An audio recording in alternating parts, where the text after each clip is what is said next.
So I don't get caught up. Come up.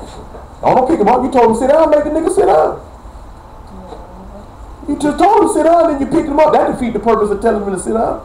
Sit right here with me. No, you would tell that nigga sit his black behind on that floor. And you scooped it. And you scooped it. Don't scoop it. Plant it. That nigga big enough to sit on the floor with his rushing behind. Nigga deadlifting. He can certainly sit down. I know you're tired. He'll fall asleep. Shalom. Don't say 12 and 10 though. That nigga fall asleep. He'll get there after a while. Let me get down there. Don't say 12 and 10. I have also spoken by the prophets, and I've multiplied visions and used similitudes by the ministry of the prophets. Now I'm going to ask y'all a question. Who are our forefathers? Hello?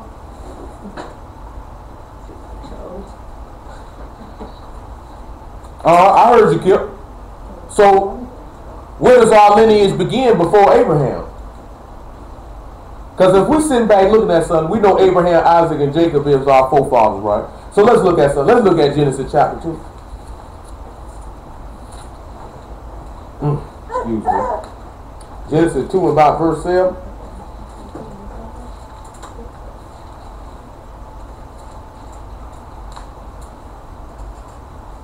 And Yah formed man of the dust of the ground and breathed into his nostrils the breath of life,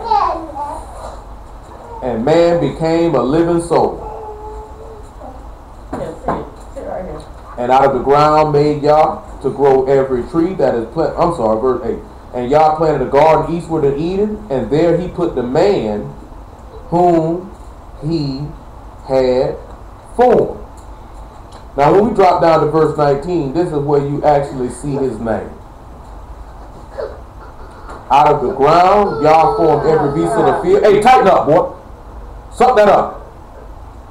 I don't care if you make your face look ugly. I don't want to hear no noise though. Hey, suck it up. Come on. Come on. I got somewhere for you. Hold on, y'all. I got somewhere for you. It ain't what you think. Sit down. Sit down. Sit down. Sit it on down. I appreciate it. I appreciate your cooperation. So when we look at verse 19, out of the ground, what I did hit God. I'm talking about, we wasn't expecting that, but that nigga got some weight on him. 28 solid. 28 solid. But you better add 5 more than that. 28. Yeah, I had 5 more of them. That nigga passed, that felt like a light dumbbell. It said, out of the ground, Yah had formed every beast of the field and every fowl of the air and brought them unto Adam to see what he would call them. And whatsoever Adam called every living creature, that was the name. Oh, man, sit on down. Ain't nobody told you to get up. Sit it on down. Now you better make your decision wisely now. I appreciate it.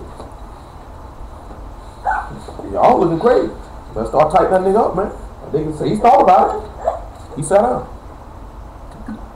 So you sit back and look at that's his name, Adam. So Adam would be the first progeny where we come from with him. Now let's look at Genesis chapter 5 and let's run it on down there. Now who was Adam's first son that we actually gonna count? Because Abel got killed, Cain get removed. So who is the son that's made in his likeness, in his image? That's Seth. So now we're gonna sit back and let's look at verse 6 and let's see about Seth. That's a whole other thing what we got to deal with Seth, but we're not dealing with that tonight. Seth lived 105 years and begat Enos. Seth lived after he begat Enos 807 years and begat sons and daughters. All the days of Seth were 912 years and he died. And Enos lived 90 years and begat Canaan. And Enos lived after he begat Canaan 815 years and begat sons and daughters. All the days of Enos were 905 years and he died. And Canaan lived 70 years and begat Mahlil. And Canaan lived after he got Mahlil 840 years and begat sons and daughters. And all the days of Canaan were 910 years and he died. And Mahlil lived 65 years and begat Jared. And Mahlil lived after he begat Jared 830 years and begat sons and daughters. And all the days of Mahlil were 895 years and he died. And Jared lived 162 years and he begat Enoch. Sit it down. Don't try me. And Jared lived 162 years and he begat Enoch. And Jared lived after he begat Enoch 800 years and begat sons and daughters. And all the days of Jared were 962 years and he died. And Enoch lived 65 years and begat Methuselah. Well, you got one more step. You're not going to like me. Now you play with me if you want to. Yeah, that's what I thought. And Enoch lived 65 years and begat Methuselah. And Enoch walked with God after he begat Methuselah 300 years and begat sons and daughters. And all the days of Enoch were 365 years. And Enoch walked with God, and he was not, for God took him. And Methuselah lived 807 years and begat Lamech. And Methuselah lived after he begat Lamech 782 years and begat sons and daughters. All the days of Methuselah were 969 years, and he died. And Lamech lived 802 years and begat a son, and called his name Noah, saying, the same shall comfort us concerning our work and the toil of our hands, because of the ground which y'all have cursed. And Lamech lived after he begat Noah 595 years and begat sons and daughters. All the days of Lamech were 777 years, and he died. And Noah was 500 years old, and Noah begat Shem, Ham, and Japheth.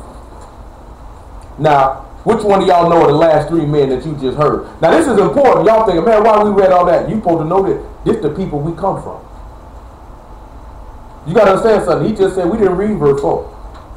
Well, verse 3, it said, Adam lived 130 years and begat a son in his own likeness after his own image and called his name Seth.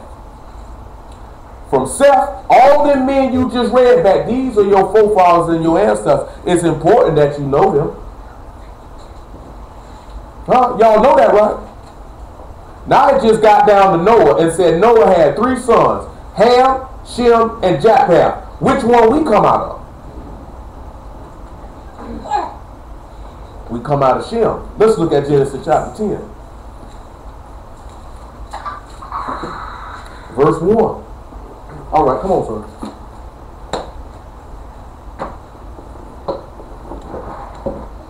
Go sit down. Go sit down.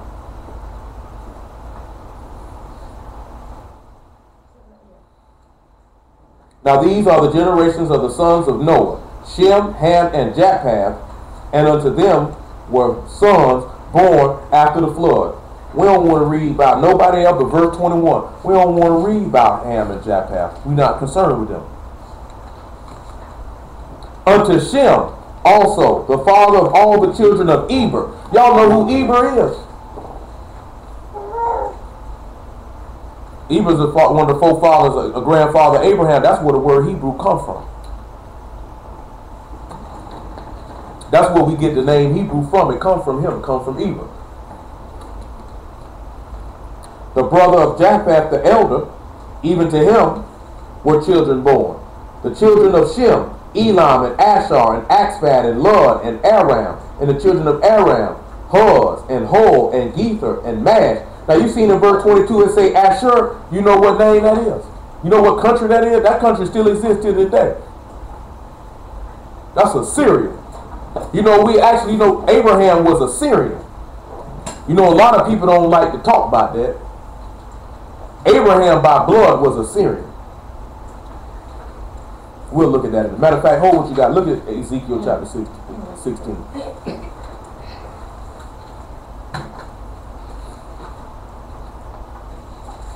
Ezekiel 16 and verse 1.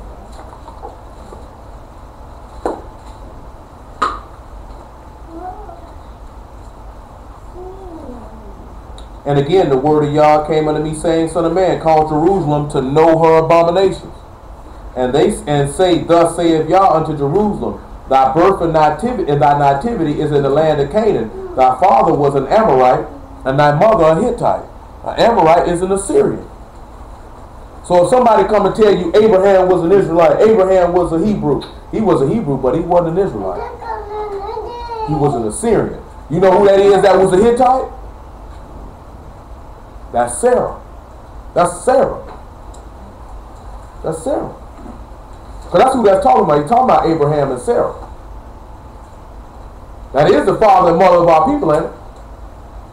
Come on back to Genesis chapter 10.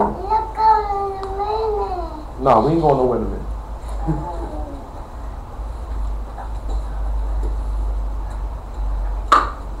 The children of Shem, Elam, Ashar, and Axphat, and Lud, and Aram. The children of Aram, Uz, and Hul, and Gether, and Mash, and Oxford begat Salah, and Salah begat Eber. And unto Eber were born 2 sons. The name of one was Peleg, for his days was the earth divided, and his brother's name was Joktan. And Joktan begat Alamodad, and Shelepah, and Hazaramath, and Jerah, and Hadoram, and Uzal, and Dekiah, and Obal, and Abamiel, and Sheba, and Ophir, and Havilah, and Jobab. All these were the sons of Joktan. And their dwelling was from Mesha, as thou goest unto Sephar, and the mount of the east. These are the sons of Shem after their families, after their tongues, and their lands, and after their nations. And these are the families of the sons of Noah, after their generations and their nations. And these were the nations divided by the flood. Now I got down to the 10th verse of the 11th chapter of the book of Genesis. Y'all ever heard the word anti-Semitic before? You ever heard that before? Anybody ever heard somebody say somebody being anti-Semitic? You ever heard that before? Well, when they were saying somebody being anti-Semitic, they were actually saying you would be anti-Shem, because they were referring to who we actually come out of, going back to the flood. When you look at Japheth, that's Gentiles. When you look at Ham, that's people you actually would call African. And then when you look at Shem, that's us. When we say Gentile, any other race of people you want to come up with, white folks, that's pretty much, Chinese people, you just throwing them over there. That's where they come from. They Gentiles. They come from Japheth.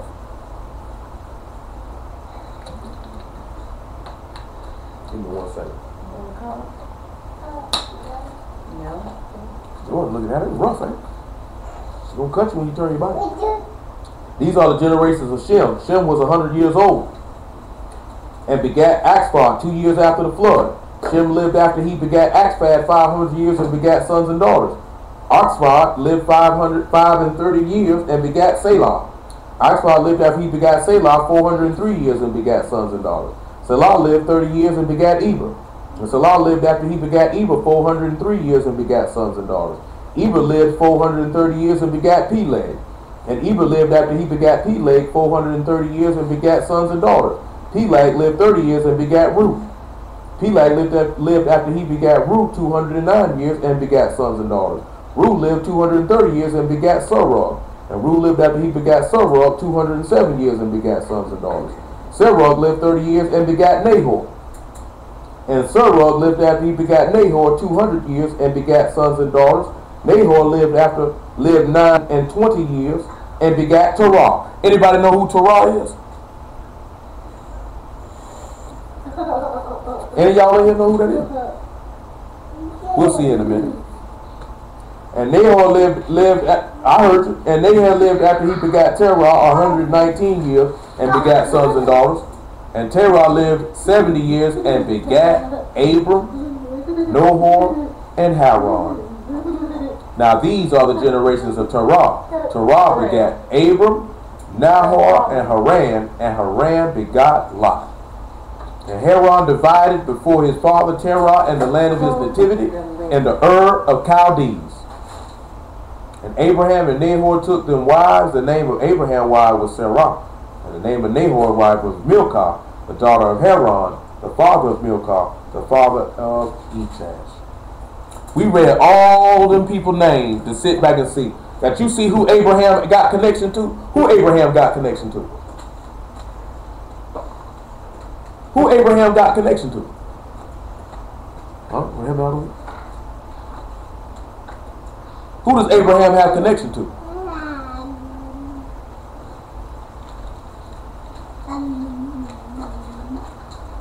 I'm talking about, let's sit back and look at it. It should be but one person you should be thinking about. Who Abraham got connection to? Sure. He do. Who the first man we read? Adam. That's why I ignored him. That's why I ignored you. And go back to Adam. So let's look at Luke chapter 3 and let's see why that Abraham would be linked to Adam.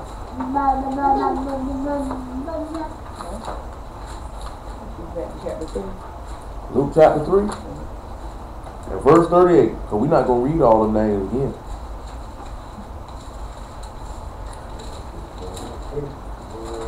All right, we already read them all. Actually, and we'll go back. All those names that you're reading about in Genesis chapter 5, you see them right here in Luke chapter 3. There's a reason for that. There's a reason why you see these names here. The last verse of Luke chapter 3, which was born of Enos, which was born of Seth, which was the son of Adam, which was the son of God.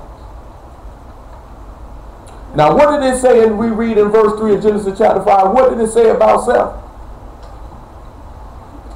It said that he was made in the likeness and image of Adam. Adam was made as God. Remember when we sat back and we looked at the way you read in Genesis chapter 6 that when it say the sons of God saw the daughters of men and that they were fair, that wasn't talking about no angels. The reason why people don't know it's not talking about angels because they don't know Adam was God.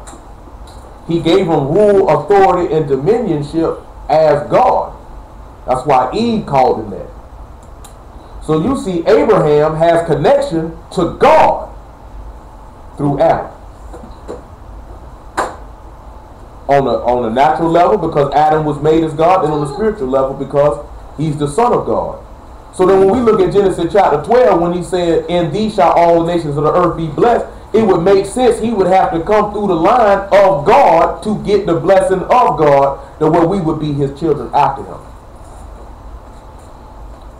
Luke chapter 1 verse 67. We just read it in Acts 26 the other day though. See, a lot of people say, oh, you African like this here. But you notice, you see that Yah was real particular. Because he went back and named all of Shem's kids again. When he made mention of the generations of the sons of Noah, of Shem, Japheth, and Ham in Genesis chapter 10, he made it a reason to come back again in Genesis chapter 11 to let you know to get this all the way to Abraham. See, he had already had intentions on choosing a man through this line to build the people who would be the children of Israel. They had to come from this particular line. And they come from Ham. Ham has no connection to Adam. Japheth either. You'll be like this here to Noah, but they ain't got no connection. You know how they ain't got no connection? Because Ham like to look at people while they're naked. I reserve me somebody. I have mercy on who I have mercy, and I have compassion on who I have compassion. I sat back and I got somebody to reserve. Because this thing got to go back to Adam. That's why when we look in Galatians chapter 3, when Paul write and tell us, if you be Abraham's seed, then you be the Messiah seed. And if you be the Messiah seed, then you be a God. And that take us right back to who? Adam. I had a brother the other day that didn't know how YESHUA was the second Adam. That was disturbing.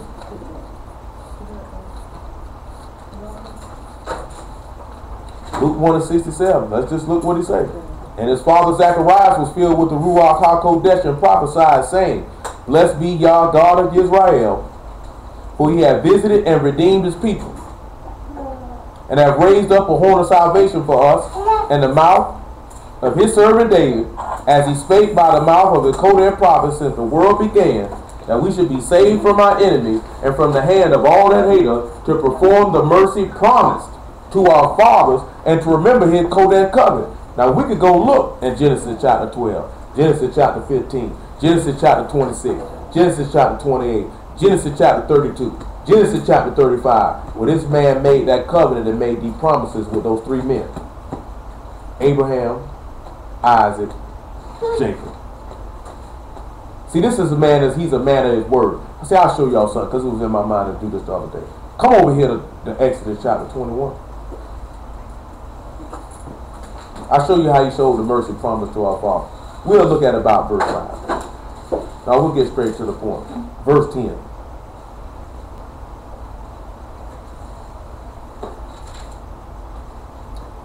If he take him another wife, her food, her raiment, and her duty of marriage shall he not diminish. What y'all think that means?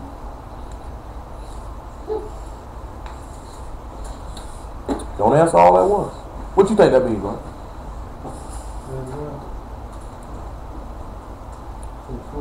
If he take him another wife, her food, her raiment, and her duty of marriage, he can't diminish it. He can't take nothing away. What y'all think that might mean? Because you know niggas quick to say, see, you can have you 2 wives right there, brother. He said if you got 2 wives, you got to feed her clothes and do your duty of marriage. So I got to get freaky. Of course, I wouldn't expect nothing else. You know what I mean? I don't see where else it could be. No, you can't be married to another. So obviously a nigga had to die. So you got to your other wife. So you can't take it away. I mean, well, yeah, when your wife died, you take another one. Well, yeah, if your wife died, you can remarry. But that's not what that means.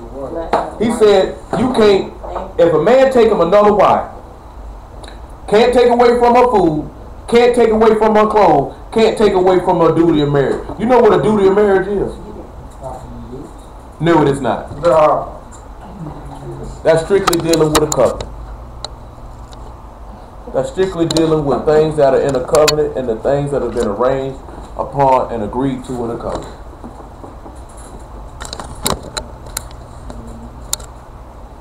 That's what that is, and that's what that means. So let's see about the food. Let's deal with the food first. Hebrews chapter 8 and verse 7. Matter of fact, let's deal with the 2 wives first. 1 Kings chapter 11. After that is First Kings chapter 11. Let's deal with the 2 wives first. The man said if he take him another wife. We'll get to the book of Esther, Lord will, sooner rather than later. 1 Kings chapter 11, verse 29. After that, Ezekiel chapter 23 and verse 1. And after that, Ezekiel chapter 37. And it came to pass at the time when Jeroboam went out of Jerusalem, the prophet Ahiah the Shilonite found him in the way, and he clad himself with a new garment, and they two were alone in the field. And Ahiah caught the new garment that was on him and rent it in 12 pieces. And he said to Jeroboam, take thee 10 pieces, for thus saith Yah, the God of Israel, behold, I will rent the kingdom out of the hand of Solomon, and will give 10 tribes to thee. But he shall have 1 tribe for my servant David's sake, and for Jerusalem's sake, the city which I have chosen, out of all the tribes of Israel. Sound like to me just took him another wife. But I'm not sure. Ezekiel 23. I'm not sure though.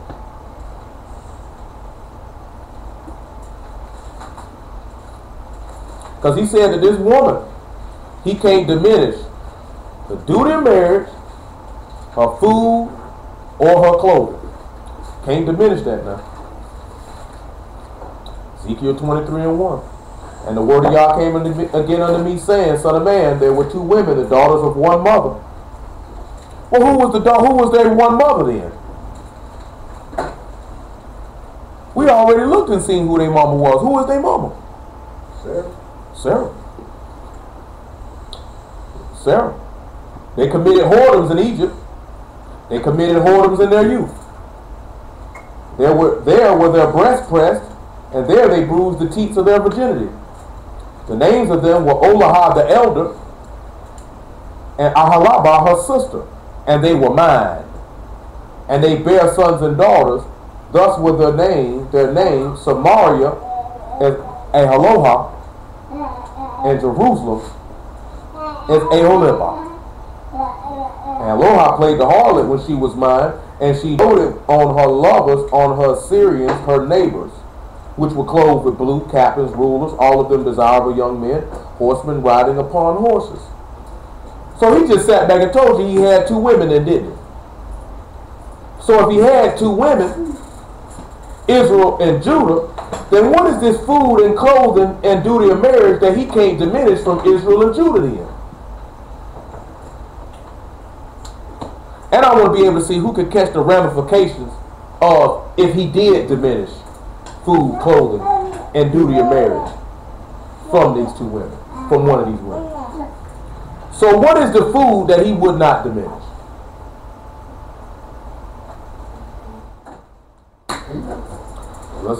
Let's look and see. Yeah, John chapter 6. You feeling good tonight, ain't you? I see you. I ain't mad at you. John chapter 6, verse 35.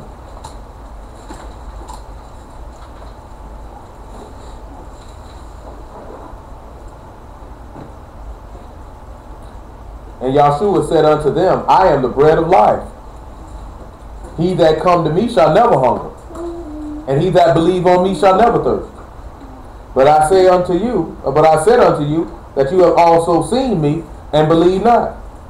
All that the Father give me shall come to me, and him that come to me I will know why I cast out.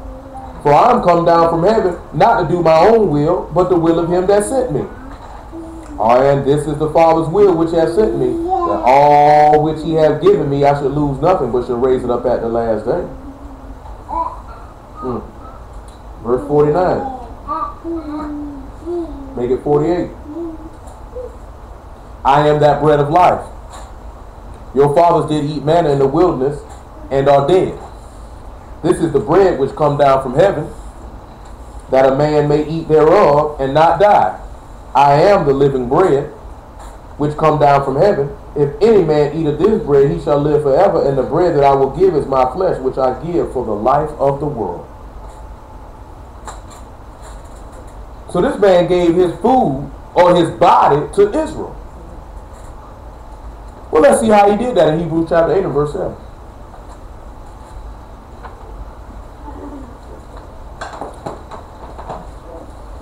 Man, what's somebody doing, man? Y'all turning pages, flipping over notebooks.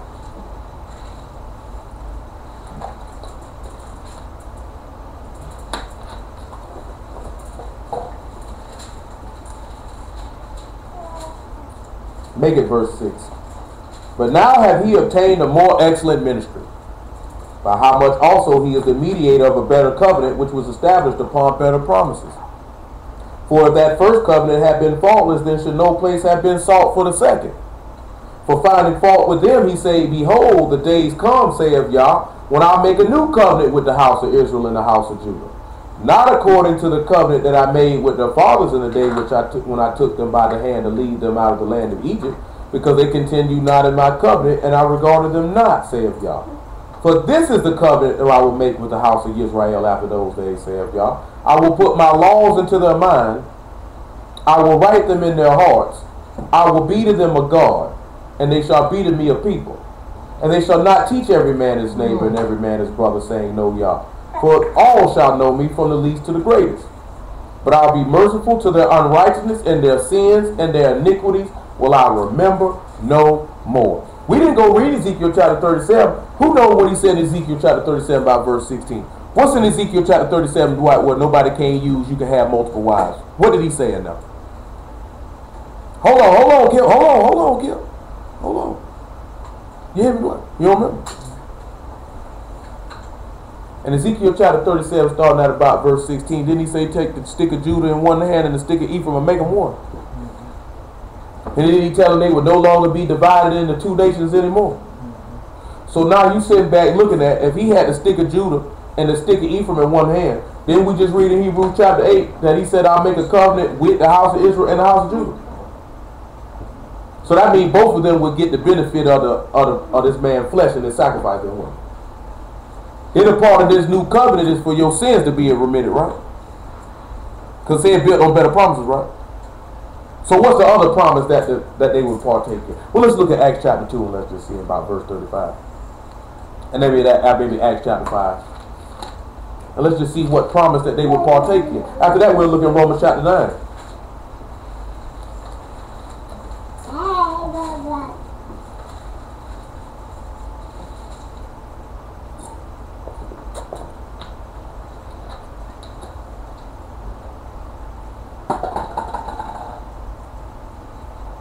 Make it 36. Therefore, let all the house of Israel know assuredly that God had made that same Yeshua whom you have crucified, both Lord and Messiah.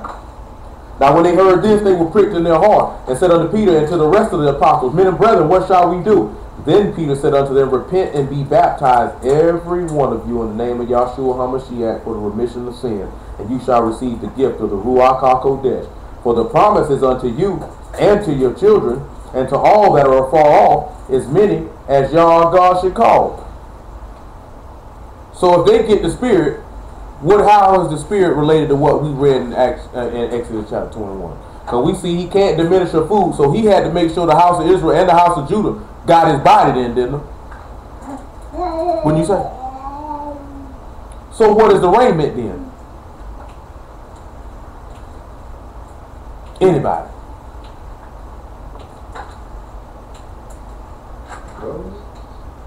No, what glove was that?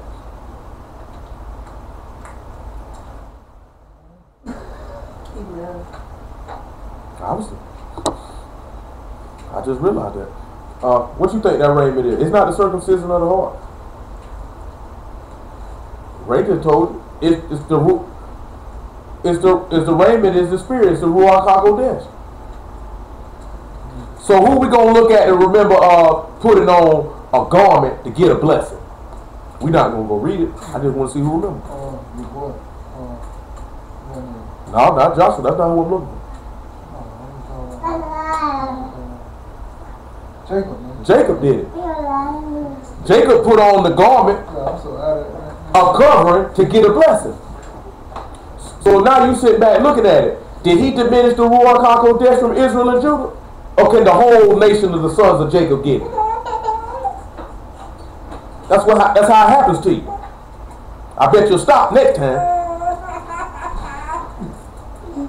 That's how it happens to you. Now you're stuck. Nigga ain't even stuck. Man, you soft and drugstore cotton. What I know? You know what I'm talking about? So now you're looking at the food. They got the sacrifice, right? Remember he said, indeed all the nations of the earth will be blessed. Got the sacrifice, got the Spirit. So what's the duty of marriage then? Romans chapter 9. You got the right. I just had to mess with it. That nigga was tripping like, I can't get out. It wasn't you stuff. You couldn't have told him that though. And look at you. Both of y'all gonna try it.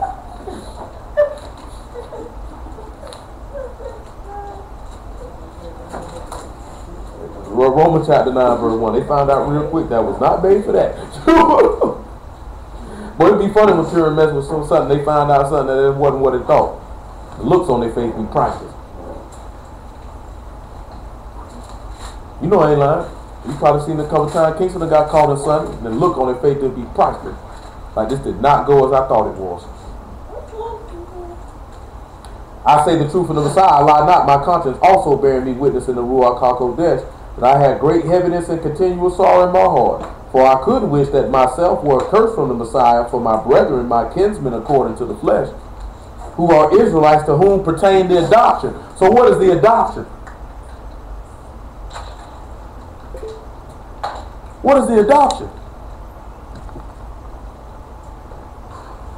You got an idea?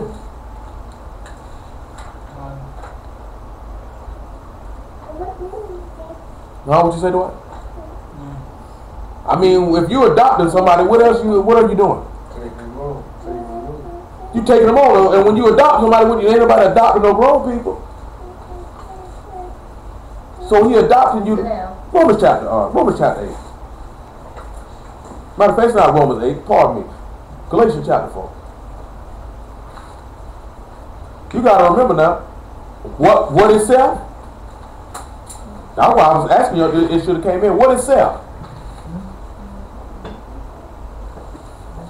Self was the Son of God, made in his exact likeness, in his image. That don't sound familiar to y'all? That Adam was made in the likeness and image of God in Genesis chapter 1. And then you turn around and you see in Hebrews chapter 1 that Yeshua is made in the express image and person of his Father. That's what I'm sitting there telling you. We sitting back looking at this and man, we ain't got no connection to no African people. Nigga, you ain't got no connection to no Sudanese people. No help, don't get me wrong now. Some of our people are over there. You know what I'm talking about? Don't think that everybody over there is not our people. Some of our people are over there in various countries. Some of them are actually following and practicing the word as we speak. You know what I'm talking about? But man, the people don't mess with us. I just want to ask y'all a question. And a little bit of time you've been living. How long you been living? So how long you been living? So in your 2 years. In your 24 months. How many times you done heard the Africans say anything like, where my people at? Brothers come home. Like how many times have y'all ever heard African people say, those are our people, stop treating them like that? They don't like this. Yeah, I know that. Cause we done been in those stores where the niggas in there stink, let you be known we don't mess with y'all. Y'all know ain't lying, you be walking in them Ethiopian stores, them people stores be stink. Y'all know I ain't lying. We walked in one Ethiopian store over there. I told y'all about that the other day, man. Dudes wanted to talk about y'all the Bantus. The Bantu. That's just what he said. That means people of God. We seen an African dude say, it was on YouTube, not in person. That dude was like, we teach, they teach in our country, y'all, the children of Israel. So they teach that in our school. They say, man, dude say, man, we know who y'all is. He say, y'all don't. You know what I'm talking about? See, I'm mentioning this here because there's a lot of brothers, they be like, man, how you gonna go against Africa? And nigga, Israel is in Africa. Israel ain't in Africa. Then when you go to telling them, well, you get caught up in it, y'all know who Africa named after, right? Y'all know who Africa named after? Africa is named after a Roman soldier by the name of Leo Cyprius Africanus. That's who it's named after. You know what I'm talking about? I forget the country I forget the current name of the country. There was a country in Africa called Rhodesia, named after Cecil Rhodes, because he conquered it. Every empire on this earth has conquered that continent, namely Caucasian. I'm talking about whether it was British, Spain, France, the Italians, the Persians, Ottoman Empire, Moors, all of them have been through their ransacking. You know what I'm talking about? Reason why this stuff is important to realize is we not to disparage these people, but we don't have a lineage or a link to these people. And if they want to have salvation, they got to come and get a lineage and link to us. And the only way they get that lineage and link to us is through the Messiah. Because they don't have a blood lineage to Abraham. Well, I put it this way, to Jacob, then to Isaac, then to Abraham, then to Eber and Shem, and then Noah, then getting all the way to Seth, then getting all the way to Adam, meaning getting all the way to God. This is why these people hate us. They actually know we actually have a connection to God through our ancestors. Because we know who made Adam. God did.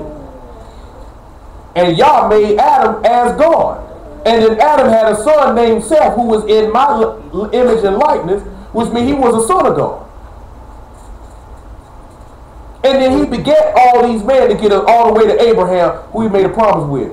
And he said, man, you'll have a seed. And you don't sit back and look at this man had a seed who was a promise, who ended up coming into being just like his daddy. And then he have a son, name him Jacob, who ended up being just like his daddy. He gave him the name Israel, meaning you a prince with God, who ends up having 11 sons, who ends up having more children, who ends up the reason why we sitting here having this conversation. So no, nigga, I'm not claiming, nigga, I don't care nothing about no niggas from Ghana. Nigga, that stuff, nigga, boy, they fit that stuff that's in their book. We cool. Nigga, your people came over here on boat, we good. Man, any of these curses on this book fit you, man, more power to you, brother. I know how my people got over here. I don't know how yours got over here. Mine came on a boat. Just let him keep doing it. He'll figure it out once he crack the dome a couple times. He'll figure it out. He figured it out just then. That nigga, why did nigga looking at me like that? No, actually, you got a kid at home who do the same thing. Yeah, it can't after a while once it gets split. See, that's how. But I'm telling you, that's just how little boys is. See, we like to live on the edge. But boy, once that egg fall and you split that head at one time, and that meat go to hang out, that blood go to dripping. Nigga look at that chair like, you know what? I'm just not gonna stand on him no more. So you don't have to do little girl. You don't have to do little girls like that. They just feel that wobble. You know what I'm talking about? They just feel that wobble. They be like, you know what? This ain't safe. You know what I'm talking about? Little boy feel like he wobbling, he ain't gonna fall. It's fun. You know what I'm saying? It's fun. And he ain't fall either. So he just keep on going, and he pushed the limit, and he pushed the limit till it, wow, mama! No mama now, nigga. Cause I told you get your butt up now. That's how you gotta do it. You gotta give him 2 seconds like that. I know when you see the blood, you be like, oh, give him 2 seconds. Ain't no mama now, nigga. Cause I told you don't get your black behind up there. Now come on here and let mama patch it up. Oh, for real. You gotta let it know immediately. No mama, don't come crying to me now, nigga. Bet you won't do it again. Now come on here, baby, so I patch this up, cause you bleeding pretty bad now. Bro, get ready. You gotta be like, you gotta do a boy like that. I'm telling you, man, you thinking it's wrong cause y'all ain't no man. Y'all women. So automatically your emotions get, but that's my baby. Boy, I can't have no nasty boy come through my door. I have no son. I'm telling you, I have no son. Can't raise no coward. Nigga, I love you now, but you gonna learn. Cause once you sit back and look at, same way Fantasia daddy did her. See, Fantasia daddy told her, stop wearing them horse outfits, cause one of them niggas gonna take your butt. And when one of them niggas took her butt, she came running the hill like that. He said, oh, I told you, don't go crying to me. We just said, I ain't know this. Yeah, she expressed that. Let that be known. Her daddy used to tell her about not wearing them skimpy old clothes, them little old skirts, titties hanging all out, dressing like a $2 hoe. He say, man, cause them niggas gonna get you now. Carry yourself with some class, some dignity, and respect. But she wanted to dress like a $2 hoe, so somebody treated her like one. And she got raped. That's not justifying her getting raped. But Pop's looking at it is, I warned you though. That's just how Israel was when we did stuff we ain't got. I warned you though. Then when it happened to you, you come to me crying and get mad at me when I tell you, nigga, I don't want to hear that. Cause I already told you. Man, you know how many homeboys I got, man, I ran across these streets, man, them niggas get locked up, man, they can't even call the house. They mama be like, this here nigga don't call him. That's how it happens. You know what I'm talking about? Don't call him. Niggas know when they get jammed up, I can't call Mom Duke. Mom Duke ain't bonding him out. I already told you, nigga, stop doing what you're doing. Then you get jammed up and you looking for somebody to come cry to. See, that's how y'all get raised. Women get raised. Something happens, you go run to somebody and they go, it's okay, baby, you can't do no man like that. He got to know his consequences. That's the only thing he understands. Guess what? That's the only thing Israel understood. And guess what? Just like a woman. See, I'm going to tell you something. Because that's why I run across a lot of girls. They don't like to whoop their kids. Like a lot of younger ones. Because they people used to whoop them. And they hated their people for it. Because a lot of women hate authority. You know what I'm talking about? It don't just got to be their daddy. They hate authority. Don't tell me what I can do. Don't tell me what I can't do. You know what I'm talking about? So when somebody was dropping a foot off in their behind, because you know that girls rebel more than boys do. Most boys get in line. Mom do tell me to do this here. They don't roll with it. Because niggas looking at, that's my mama. I wouldn't dare try my mama. And if they got sense, they daddy, they know they ain't trying their daddy. I ain't trying Pop. Boy, Pop gonna put them things on the nigga. He might get bold one day and feel like he could try it. Then he sit back and think about it when Pop been a boat. My bad, Pop. I was drinking. You were what? I was the Kool-Aid. You know what I'm talking about? I had left it in there too long, man. I was tripping. My bad. You know what I'm talking about? I don't want the problem. I don't want the problem. You know what I'm talking about? A lot of y'all women, y'all don't want nobody to tell you what to do.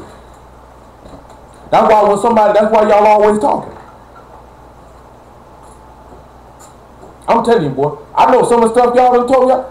Glad I wasn't none of y'all parents. You niggas be walking around here looking like gummy because you wouldn't have damn bit of teeth in your mouth. I'd have slapped them all out. And I'd have been put you out my house. Because ain't no way no 15, 16, 17-year-old child gonna run me. You get out.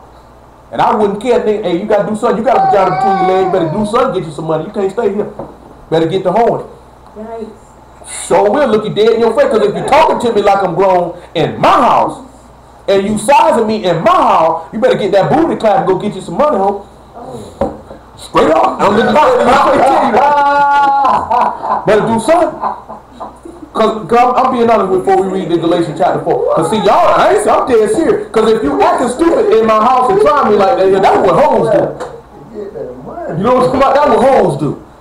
And since you want to kill yourself and act like a hoe in my house, then I'm going to talk to you like one. Look here, man. Vagina sell. Because you need somewhere to stay. Better make it clap. Because you can't stay here. Man, ain't no way in the world my own child gonna disrespect me inside me in my house. Nigga, JSO come to pick me up. I get on the line, 911. What is your problem? What do you say? What do you need assistance for? I just killed that hard-headed nigga here. Come pick him up. See, you did what? I just took a broomstick, shoved it straight up this nigga behind. This nigga tried me in here. I had to kill him. I had to kill her.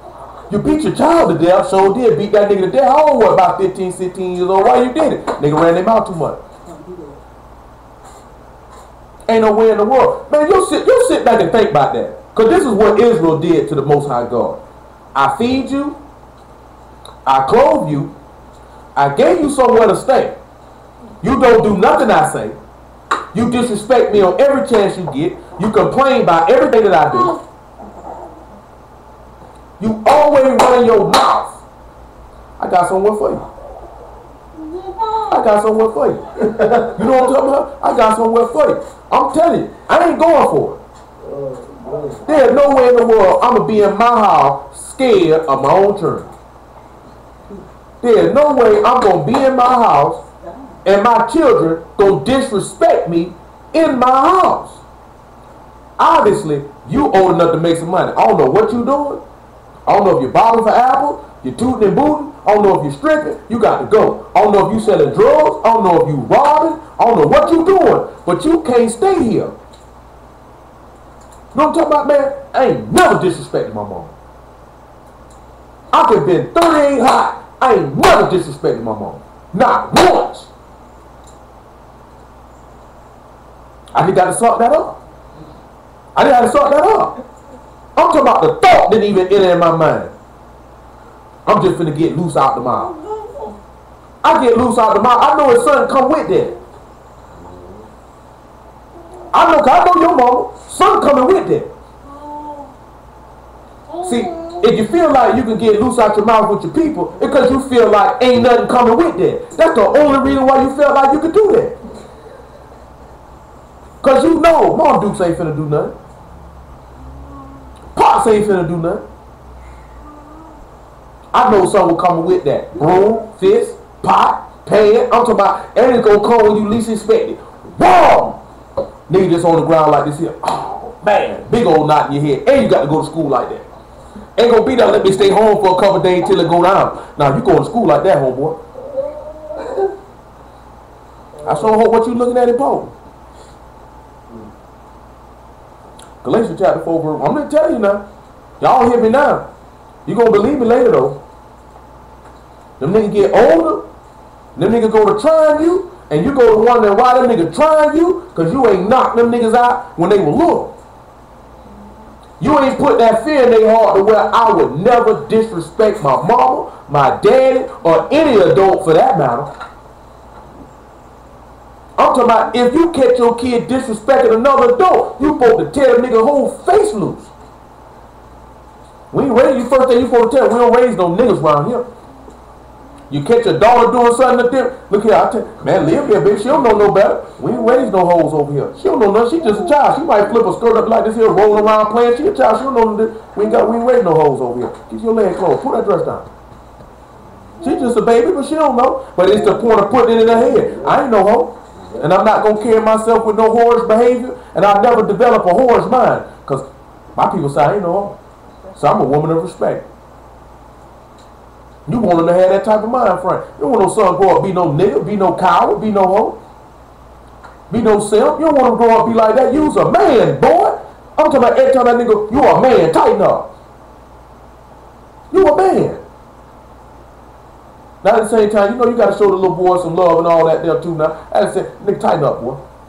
All that, I'm telling you, man, when I chipped my teeth, man, I fell face first on the concrete. Man, that thing hurt sincere. You hear me? I'm talking about, man, I'm leaking everywhere, hollering, crying. You know what this nigga tell me when I get to the front door? You all right, it don't hurt. All I'm thinking in my mind is, well, let me push you on the concrete. Let you hit that face first and tell me if it hurt or not. This is what my mama tell me now. You all right, it don't hurt. Really? You don't see all this blood? I'm talking about we were playing football, so I hit that ground with a rate of speed. It ain't just like, oh, I stumbled and fell. I'm running. I'm like, I can't get no more yardage. I'm going out of bounds. Nigga hit me anyway. Boom! Nigga seen stars. You know what I'm talking about? Nigga like, what is going on? Nigga, what is you looking at? What? Just ask you what you looking at. The bullet. Okay, tell me something. I know what that what. Better take that what and reverse it a little bit. Take a little bit of that sharpness out of it. Pull it back. Find you a toilet and flush it. Because I don't need it. I don't want it. You look crazy all you want. I ain't your people. I'll elbow you in your mouth.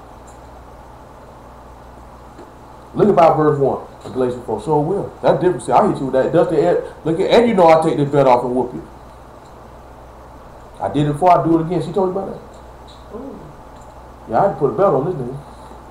He like it. No, that nigga ain't like it. Yeah, the last conversation on Saturday. She like it. Oh, you talking about, oh yeah. See, that stuff came from because she was reading them freaky books.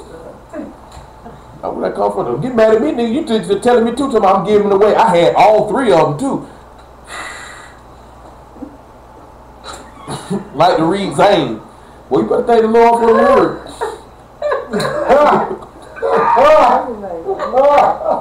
That nigga like to read them freaky books. I got a T.I. book too. Yeah, they said like, and look at she called her, I got T.I. book too. No, he was looking at the books in the car that I'm getting. I wasn't looking at those books, you were telling me about them. Well, that was in the back seat. You talking about, now I was looking at them. Nigga, I didn't reach back there to look for the I books. would never told you if you wasn't back there looking. I wasn't back there looking. You made mention of it. You were telling me you were giving them one of your co-workers, talking about how them old women were at work reading 50 Shades of Grey. Ain't had nothing to do about me reaching back. Well, ain't nothing for this nigga here to spit one out like grape seeds.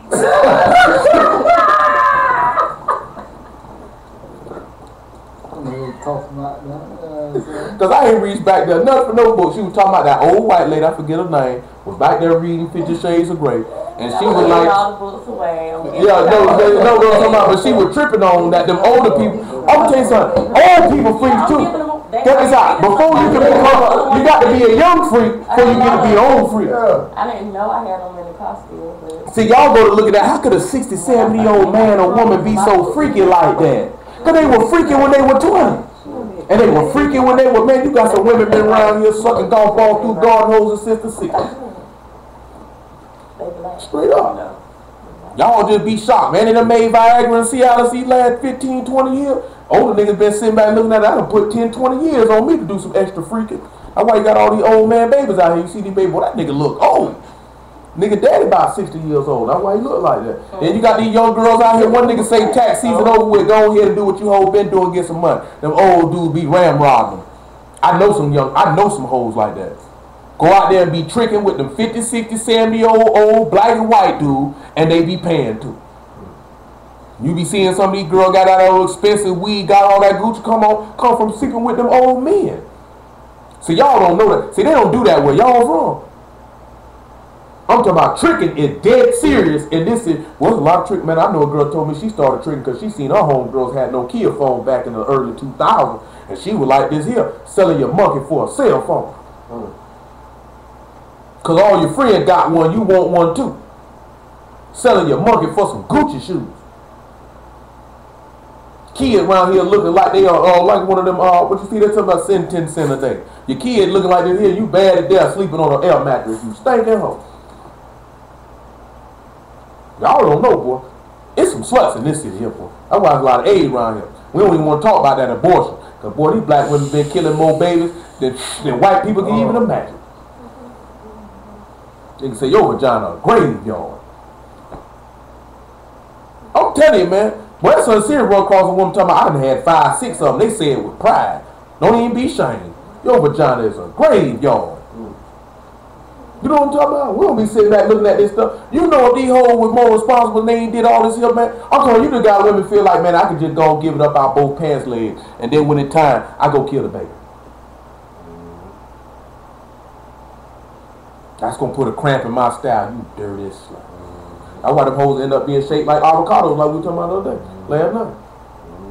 Y'all don't want to get like that now. Get around here shaped like an avocado. That was the girl I went to school with talking about all the girls who were fine who was in school. They shaped like avocados now. She ain't lying. So y'all, some of y'all know about that, them girls. Y'all ain't that far removed from school. You remember all them girls everybody used to like, man, when in middle school and high school, they were like, oh boy, she's so fine. All this here. You see them now, them whole bad body. I'm talking about you sitting there, she looked like Humpty Dumpty and fell off the wall. She ain't got that shape no more.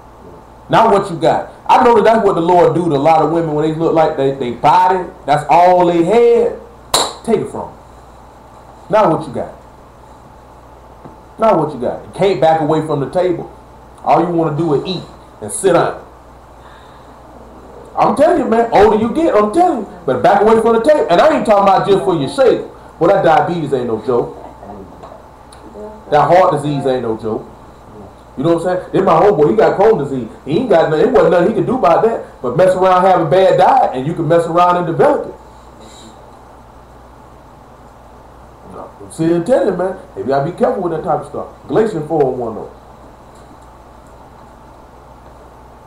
Now I say that the heir, as long as he is a child, differ nothing from a servant, though he be Lord of all, but is under tutors and governors until the time appointed of the Father. Even so, when we were children, we were in bondage under the elements of the world. But when the fullness of time would come, God sent forth his Son, made of a woman, made under the law, to redeem them that were under the law, that we might receive the adoption of sons. And because ye are sons, God sent forth the Spirit of his Son into your hearts, crying, Abba, Father. Wherefore thou art no more a servant, but a son, and if a son, an heir of God through the Messiah. Can't diminish his duty of marriage. I got to make you sons of God.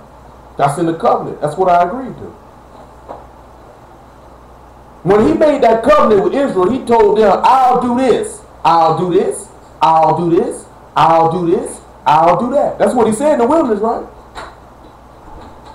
He said the things that he said he was going to do for us, right? That's the duty of marriage. These are the things that I've agreed to do. I agreed to make you sons of God.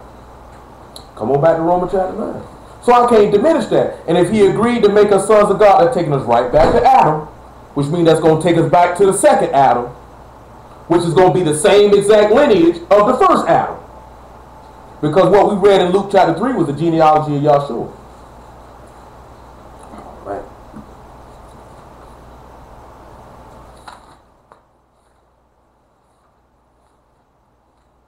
Romans chapter 9 and verse 4 yet again. Who are Israelites, who pertain the adoption and the glory and the covenants and the giving of the law and the service of God and the promises, whose are the fathers, and of whom as concerning the flesh the Messiah came, who is over all, God bless forever. Amen. So not only is the duty of marriage the promises, which we read as the Ruach HaKodesh, and the land, right? The land of Canaan, which you should already know. But then the service of God and the giving of the law. So look in Romans chapter 3, verse 1. Because now you got to see, this is your advantage. This is the duty of marriage. He said he can't diminish it. Do you know what happens if, let's say, he would have gave that to Israel, but not to Judah? What happens to Judah then? if he take him another wife, but he don't give food, raiment, and the duty of marriage to Judah, but give it to Israel, then what happens to Judah?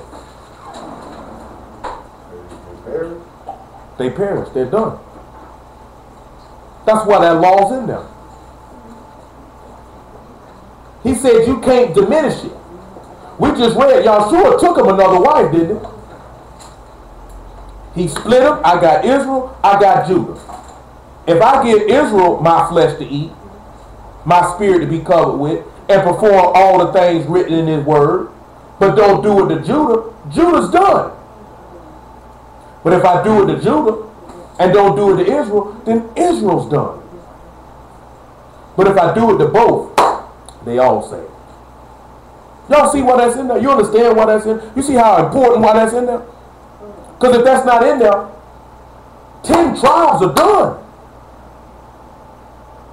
One's got to perish. Dudes looking at it and don't realize that's the salvation of God. That ain't got nothing to do with you getting no 2 wives, you dumb, idiotic nigga. They thinking, well, if I can get 2 wives, all I got to do is give her food, clothing, and give her this penis. That's how people, but that's how niggas look at it though. They don't look at it, this is a working of salvation that he did for us. They don't look at it that way. Romans 3:1. Then we get to the book of Esther. What advantage then have the Jew? Or what profit is there of circumcision? So what is the profit of being a Jew? Much, every way, chiefly because that unto them were committed the oracles of God. Yah did not give his word to no Africans. He said, I gave my laws and my judgment unto Israel, unto Jacob, as forth as the other nations, they haven't known them. I was talking with you about this last night. People actually do not know God. They don't know him. You go over there and look at them African people, look how they live. There's no way in the world you're going to tell me you know this man. You niggas got big old rings in your mouth, which would make your mouth extend about 22 feet. You got these big old rings in your ear. You got stuff to make your neck longer. You niggas believe in voodoo and all manner of magic. You niggas are weird. Then them African pastors are bastards. These niggas had one of these African pastors had a line of butt-naked women on the beach and was going down in a line, placing his mouth on their posterior. There was a man in Africa that impregnated his congregation and said the Spirit told him to do it. There was a man in Africa that had his congregation eating grass. Said it would get him closer to God.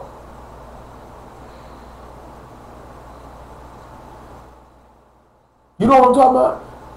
Nigga, go for it though. It's a lot of very well-known African pastors got large congregations too. Look at them so-called Jewish people. Look how they act. Look at Arabs.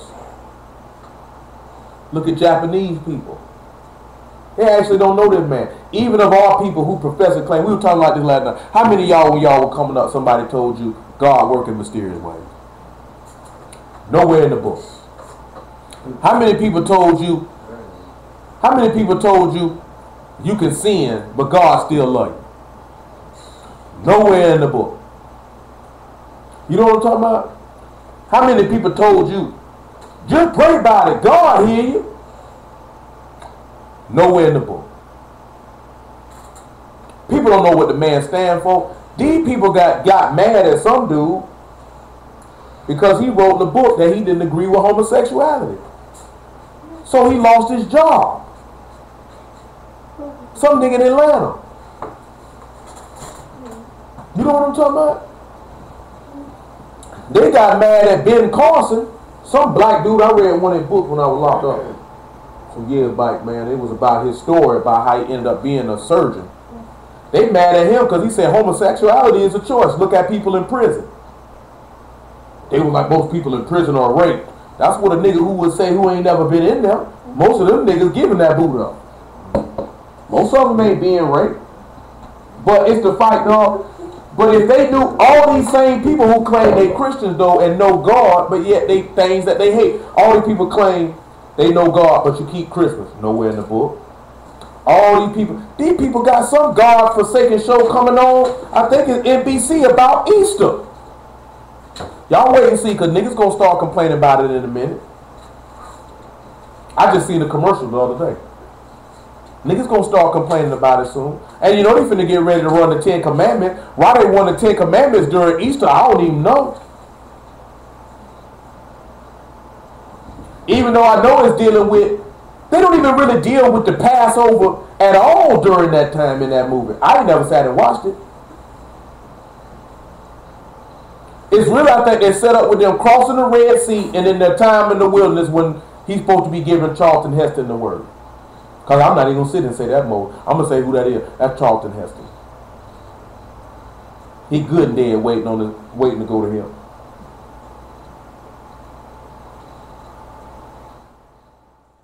Oh, somebody says a new movie coming out called Finding Jesus. And guess what? The only place you're going to find Jesus at is in this book. That's the only way you're going to find him at. Where else you going to find him at? I'm going to put this here while it's in my mind. What I was telling you about yesterday. I got to tell you about this here. That nigga Catherine who used to be with us. Who? You don't know. You never met her. Pray the Lord. Some of y'all ain't never met. This nigga asked a question. Would an angel come with a cigarette and a bill? Cause she say there's a dude sit out there in front of her stove. She say she's give him a light for a cigarette. We'll let her know. That stank mouth nigga smoking cigarettes again. I tell you something too now. When niggas get put out, when niggas get I'm talking about, boy, they go right back to what they used to do, and they go twice as hard. Matter of fact, look at 2 Peter chapter 2. See, remember the Lord said something about that there when you put out 7 spirits out of man, and he say, man, and mess around and take them back, and the last state of the man be worse than what it was when it started. But I'm going to tell y'all something. Man, ain't no, and I actually seen somebody comment and say, see, God probably would give him a bill. Because they don't want them, he don't want somebody to look at them and be like, you better than me. Man, look here, man. You see a nigga, that nigga smoking a cigarette, drinking a beer, that ain't no angel. Your God is Kodesh, the angels Kodesh. The book says we keep the sayings of the book. Ain't that what he told John? In Revelation 22 about verse 10. He said we keep the sayings of the book. What an angel sitting around here with a Colt 45 and a Doriah. They don't even know I work for God.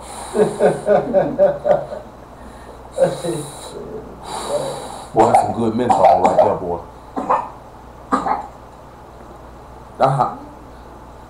People stupid, man. Real stupid. But you know where that come in at? Somebody sitting there wondering if an angel smoking a cigarette and drinking beer, because I know I'm going to hell. So I got to get in my mind somewhere to make me feel better. And she said the nigga went to talking. She talking about I was feeling convicted inside. Nigga, just give it up. Stop dealing with the man, period. Just go and do what you want to go do. Toot it and boot it. Put every penis in your mouth. Smoke all the cigarette. Drink all the beer you want to drink. You going to hell. I'm for real. We was sitting there talking about it. You 3 niggas know. Because y'all was sitting in there with this nigga, put on a grand old show in front of all y'all. All you nigga bought it. I ain't going to hell for y'all. That nigga told me to say, you want to take another sip of wine. Ron said, you better not touch it. Yeah, he was so serious.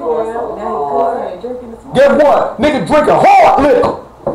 On his front porch, talking about who got a nigga, I'm on this Crown Royal. When they gonna legalize marijuana in North Carolina? Done. Nigga said, at least I tried. So when it's time to burn in hell, that's what you gonna say, at least I tried. And the Lord gonna look at you and say, you know what? Boy, that ain't gonna work. That nigga tried. Well, let that nigga in, boy, that nigga tried. That was his actual words. At least I tried. Boy, try ain't gonna work, boy, when your soul on the line. That ain't gonna work. And the reason why I'm telling some of y'all this here, because some of you niggas teetering on the edge. Some of you niggas teetering on the edge. And when the Lord give me that move to take my good foot and kick you off it, you done. Come tell you, you're going to think for a while, I'll be straight. I'll be straight. Maybe I can go get with another congregation. Ain't that the same thing that slut said? I'll find me the word somewhere else. He ain't going to give you a mind to go find it nowhere else. He going to give you a mind to where you owe it, you done, you finished. Arrivederci, nigga. Aloha. Konnichiwa.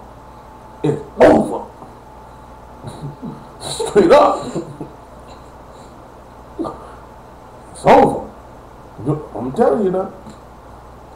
2 Peter chapter 2, verse 18. I'm telling you, that stuff dangerous, man. Man, this man ain't nobody to play with. The man we read last week, you don't want to retain God in your knowledge, he'll give you over to a reprobate mind. You don't want to do what that man say. You don't want that word to rest in your heart. When he get rid of you, he going to flip your brain over. Because when I called, they did not answer. When I spake, they did not hear, but did evil before my eyes. So I will choose their abominations. He said, I will choose their delusions. Since you have a pleasure in committing sin, I'm going to have a pleasure in letting you believe lies, because that's what you want to do anyway. See, that's how the Lord operates. I'm going to give you what you want. If my word is what you want, I'll give it to you in abundance. If sin and lies is what you want, I'll give it to you in abundance. That's something to think about that. Ain't nobody to play with.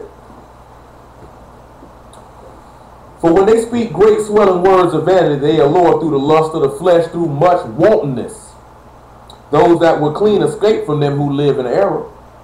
While they promise them liberty, they themselves are the servants of corruption. For of whom a man is overcome, of the same is he brought in bondage. For if they had escaped the pollutions of the world through the knowledge of our Lord and Savior YESHUA HaMashiach, they are again entangled therein and overcome. The latter end is worse than them than the beginning.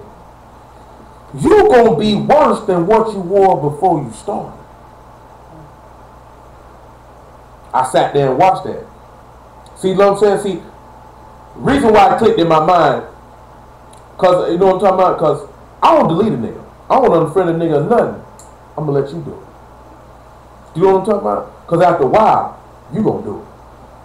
And it clicked in my mind with a couple people. Lord just put it in my mind. Go look and see. One nigga we grew up with or really went to school with, he did it. And I told you Carlo did it. You know what I'm talking about? Then he had me look. Go look at Ron. Ron did it. Catherine did it. But I know they were going to do it.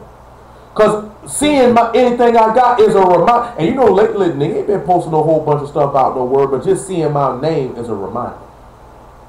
They know. And guess what? Some of y'all going to mess around, you're going to be in the same place they at. You're going to be in the same place they at. Because this stuff don't be serious to you.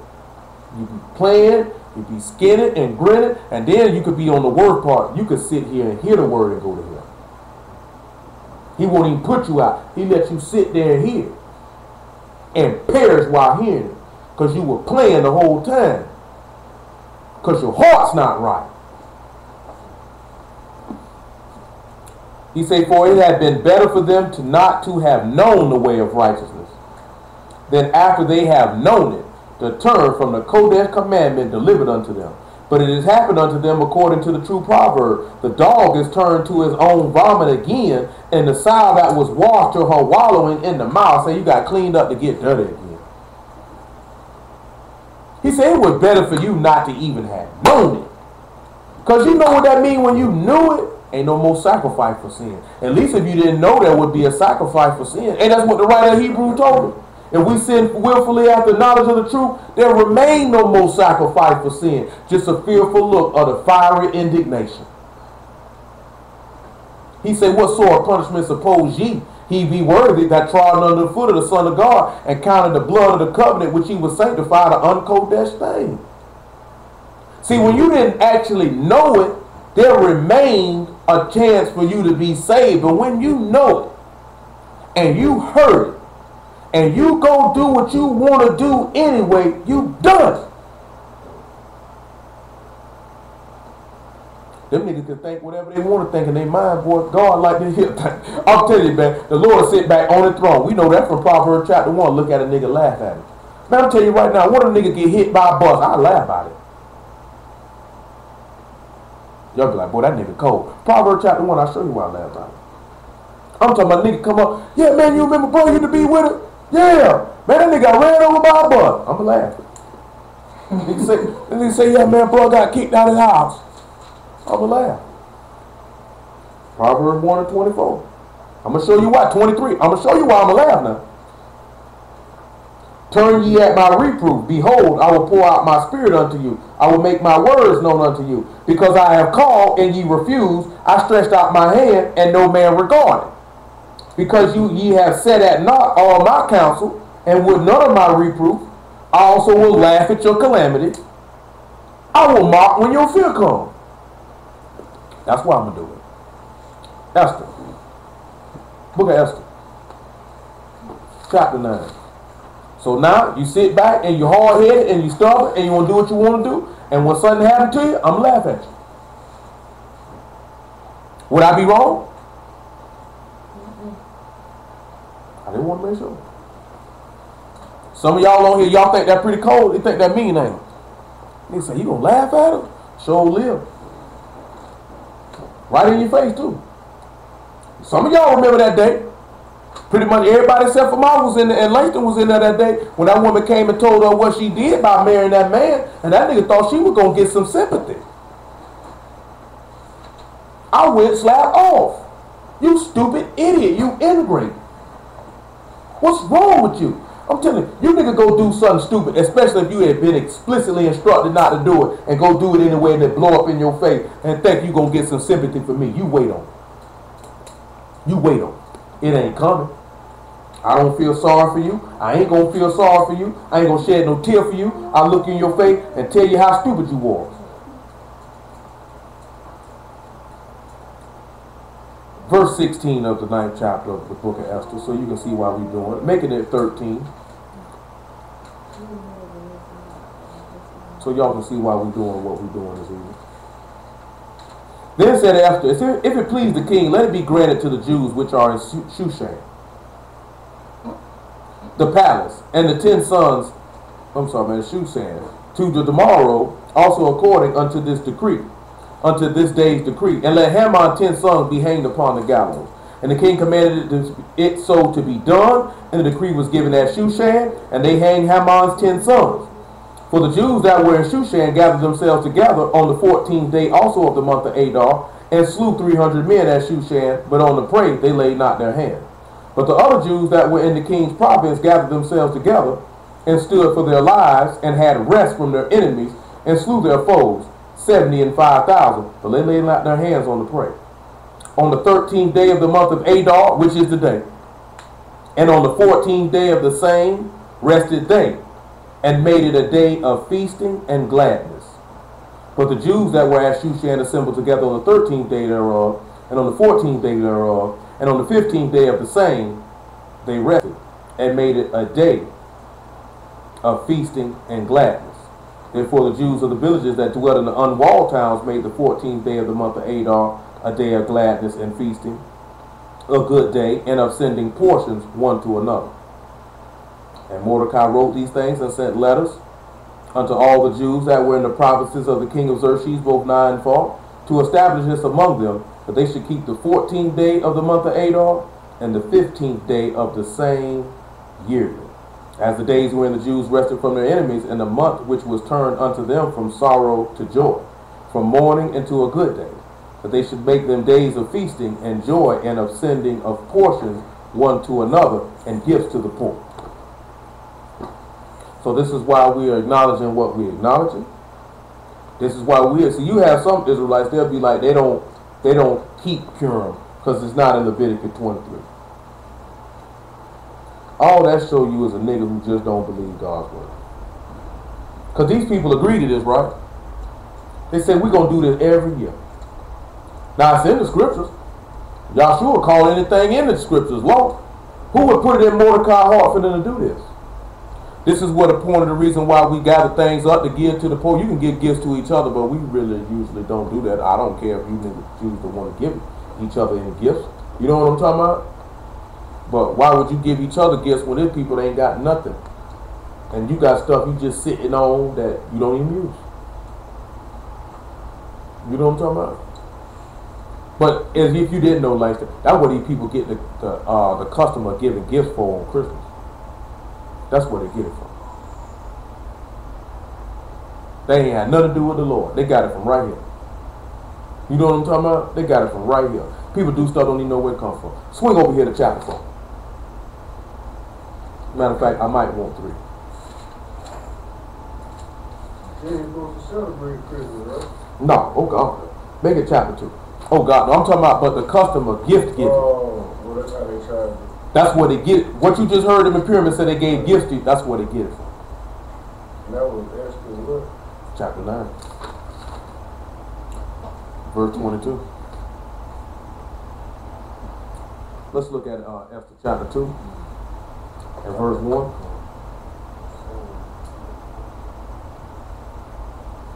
After these things, when the wrath of King Xerxes was appeased, he remembered Vashti and what she had done, and what was decreed against her.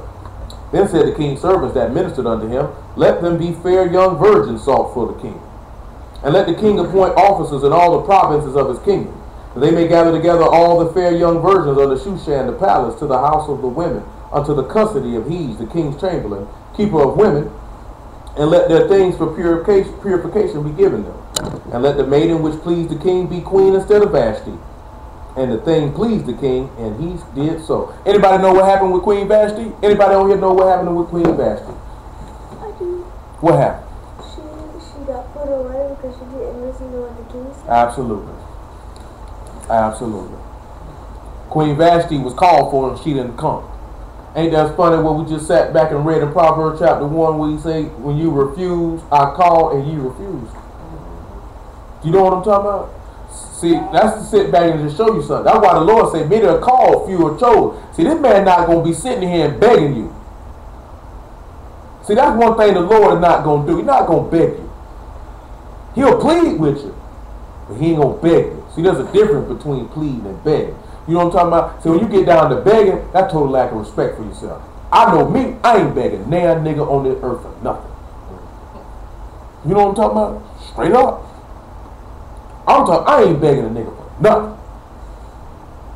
Nigga be like, I'm leaving. All that stuff, baby, please, getting on their knees.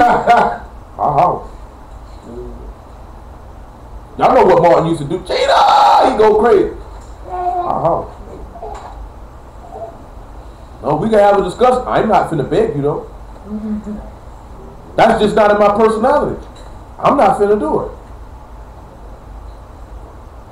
Cause I'm not finna beg you to stay. I ain't finna beg a nigga to do nothing. Man, I'm asking a nigga one time, man.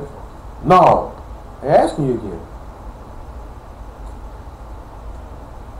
That's just me, man. I just can't lower I'm not finna lower myself. I got self-respect, man. I ain't begging a nigga nothing. You know what I'm talking about? Niggas be begging that. I mean, we young niggas be begging them girls to give them something. Man, I ain't begging up for nothing. Like this is what that nigga said in the song, I ain't too proud to beg. I guess I'm too proud. I ain't begging. I ain't begging. I can't do it. You know what I'm saying? It's just something in me just won't let me do it.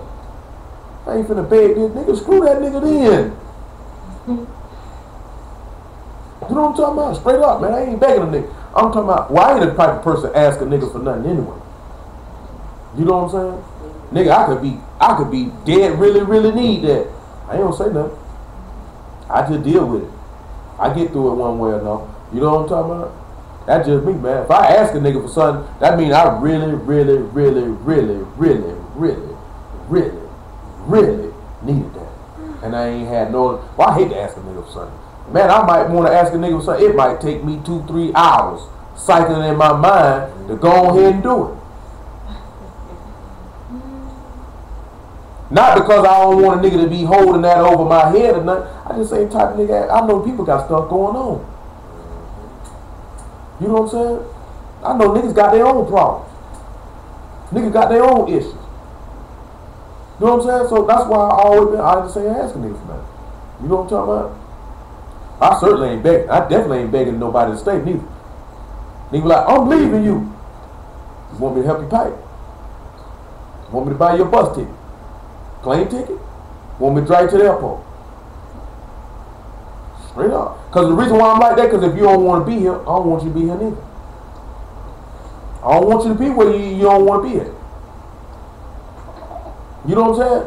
I don't know how some of y'all feel about it. I always been like this here. I don't want nobody around me don't want to be around me. And I don't want nobody who don't want me. And if you don't want me, I don't want you.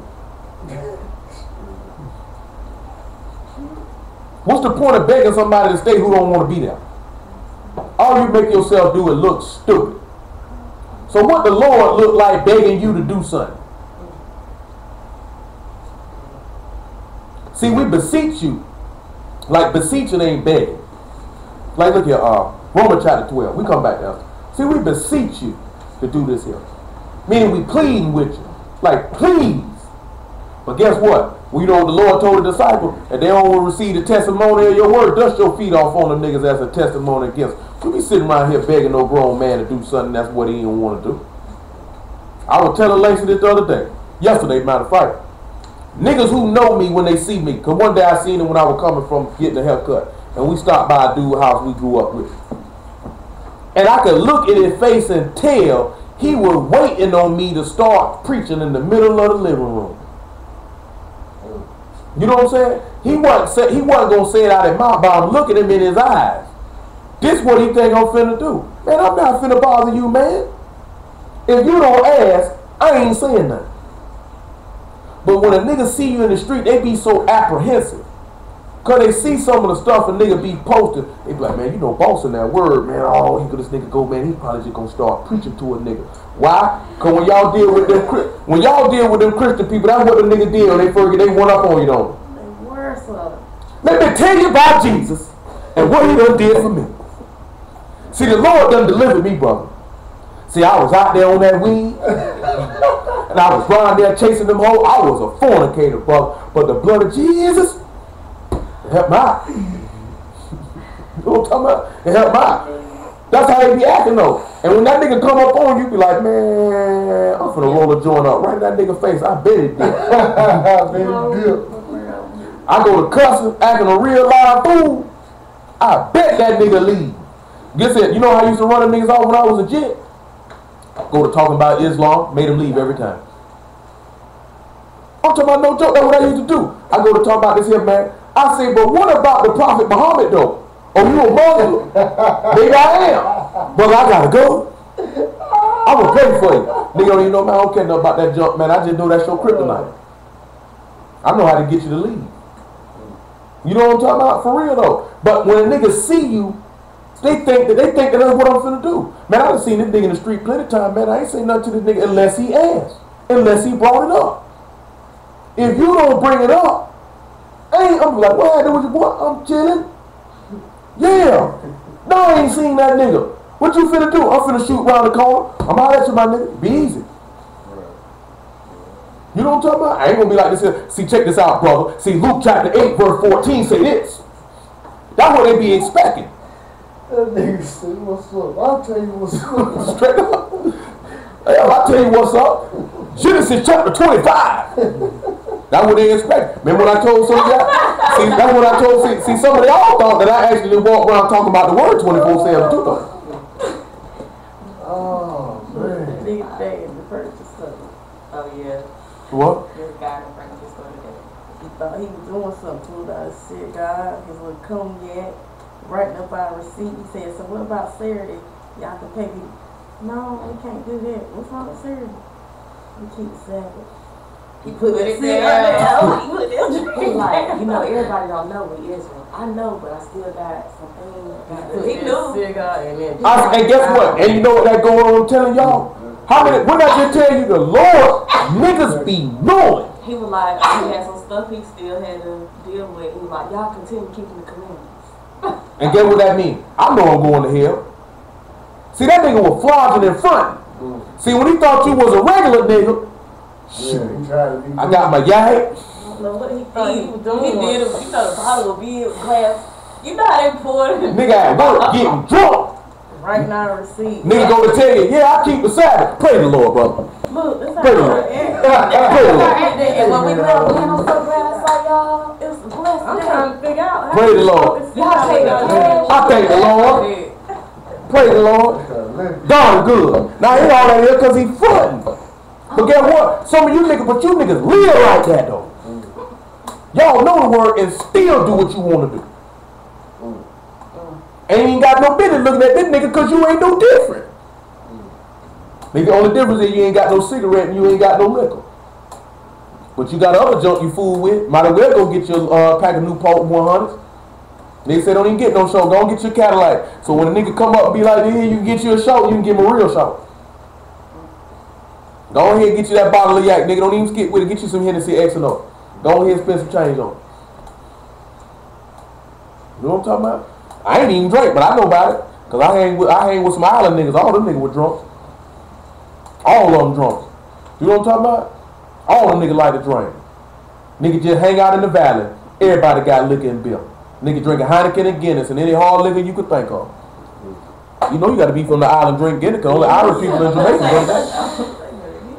Ice cream. Guinness tastes like urine. Guinness and ice cream. Guinness tastes like urine. Romans 12 and 1. I know what urine tastes like. All you gotta do, if you ever smell urine, then that I mean, come on, man.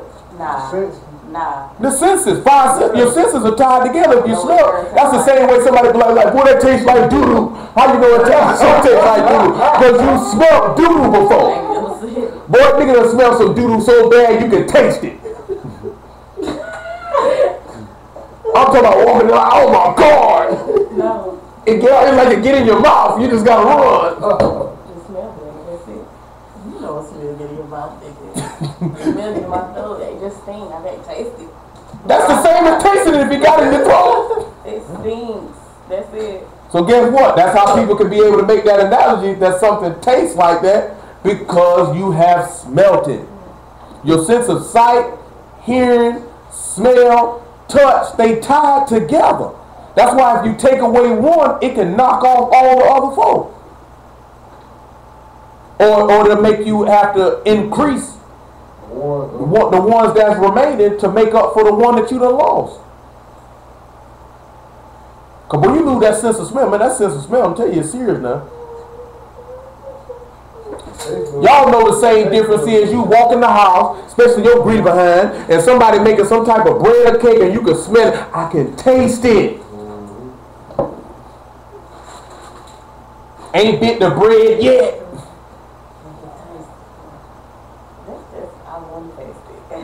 But you already gonna taste it. Because you know how you do? Because your mouth goes watering. You like this here? About ready to throw up. Tear him up.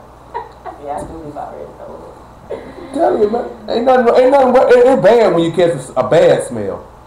I'm telling you, man. I had it another day. When that little girl dropped something so stank, I was like, oh my God. I said, well, I gotta get this out of here now. So, oh my God. And then like this here, this frantic. Like, what am I gonna do? This nigga stank. You always frantic. Oh, frenzy. I don't be frenzy. Frenzy. No, I don't be no frenzy. We're getting frenzy when it's some baby doodle. I gotta get that baby doodle out of here.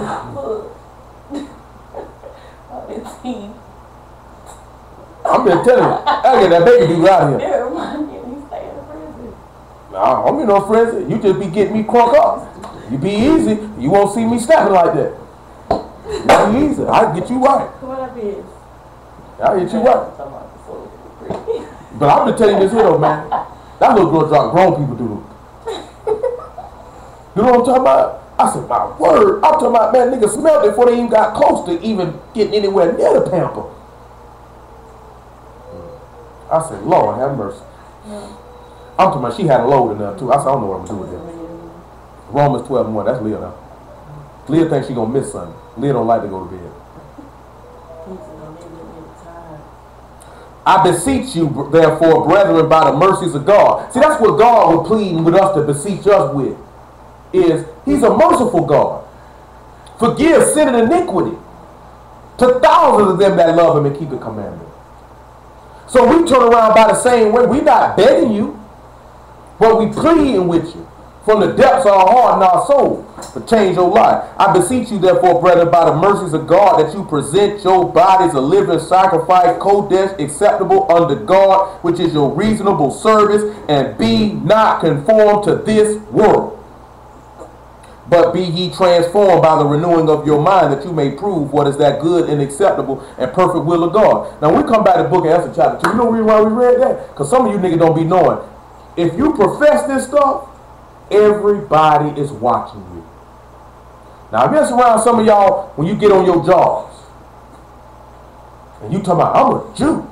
I serve y'all. Them people watching everything you do. Everything you say, how you dress, what you eat, how you walk, how you interact with people. I'm talking about, man, my sister was telling me, lady said something to her about her purse. She said she never spoke to this woman before. I forgot what type of designer purse she had. She bought it from Goodwill. You know what I'm talking about? I want to say she said it was a Prada purse. And she had that Prada purse. And that lady said something to her talking about, doing well for yourself, huh? Got you a Prada purse. You like, nigga, what? How did you even know what type of purse I had? I took it and put it in the little cubby hole. Put it in my little drawer. How you even know I had that? Watching you. She told me, she said, I still wear that purse, just not there. She said, oh, your husband must be doing well. I'm not married. Oh, like this here. Now, you don't know, I bought it from Goodwill. Because you know the Goodwills in Atlanta, man, you get you some real mean stuff. I'm talking about them people be dropping stuff off. Some of that stuff still be having the tags on it. You go to the right Goodwills in the right neighborhoods, Buckhead and all that type of stuff, man, I'm telling you, you get some stuff, you be like, boy, this is brand new. I just paid $5 for it.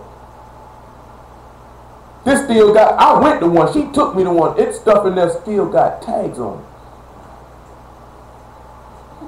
They can't do nothing with it, ain't none of them up there but Delta. You know what I'm saying? But I'm telling you though, people be watching you. Y'all think people don't be watching you. People be watching you. Every single solitary thing that you do, and they be waiting. And they be waiting. That's why your mind, your mentality got to change. That's why I don't hang out with sinners, man. I be straight on that though. I don't tell you no lie, man. I went around there just to see the baby, man. I didn't want to be over there for her birthday. I didn't want to be around them people. I knew every last one of them going to hell. What I want to be around them for? I don't want to be around them people.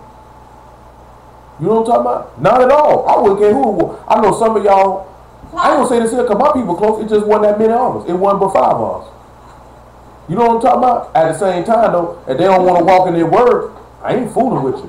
I wouldn't care how close we were. I'm closer to God and I'm closer to you. I don't want to hang out with you. I don't want to see you. I don't want to do none of that. I'm straight. I can't see myself sitting around with people I know going to hell. And I'm sitting right around here with you. Psalms 1:1. We come back to Esther chapter 2. We get around there one of these days. I'm sitting right around there with you. Look here, man. Every nigga who know me know, but that nigga boss ain't coming around here. Them niggas don't even ask. And they don't even know that I wouldn't even come around. But them niggas know me though. And when I say this here, you be like, you hear me saying, when I say niggas know me, they know that I'm a man of my word. They know whatever I'm doing that. You ain't even got to know about it. You ain't even got to know me that long to figure that out. Niggas figured that out in the first couple months. Well, everything that nigga said he was going to do, he did it. If he wasn't going to do it, that nigga didn't do that then. I ain't never been known to be no flogger. Can't nobody sit back and tell you, well, that nigga boss a pump faker, boy. That nigga be flogging. Can't that nigga open their mouth tell you that and be telling the truth. I ain't known for that. Everybody got a reputation for being known for something. I'm not known for that. I'm known for a few things. I ain't one of them. Being a fool, that one of them. You know what I'm talking about? Being a liar, I ain't known for that. Blessed is the man that walk not in the counsel of the ungodly, nor stand in the way of sinners, nor sit in the seat of the scornful. Now, how y'all gonna sit around there with people mocking you? I'm not sitting around there with a nigga mocking everything I'm doing. They like to say, look at Miles. See, Miles don't eat no pork no more. You know, she don't want to do this here. I showed her, and I be like this here. See, y'all better than me. Them niggas go to whipping, I go walk right up on them. Show ain't doing it, nigga, because I can't go to hell. I holler, walk right on off. Because I don't care. I ain't never cared what a nigga thought about me. I ain't never cared what a nigga had to say about me. That's family, friends, strangers included. I ain't never cared. That's what some of y'all problem is. Y'all worried about what other people think about you. Man, I wouldn't care what no sinner had to think about me. So I'm going to show you something in Acts chapter 19. Paul ain't sitting in the seat of the scornful.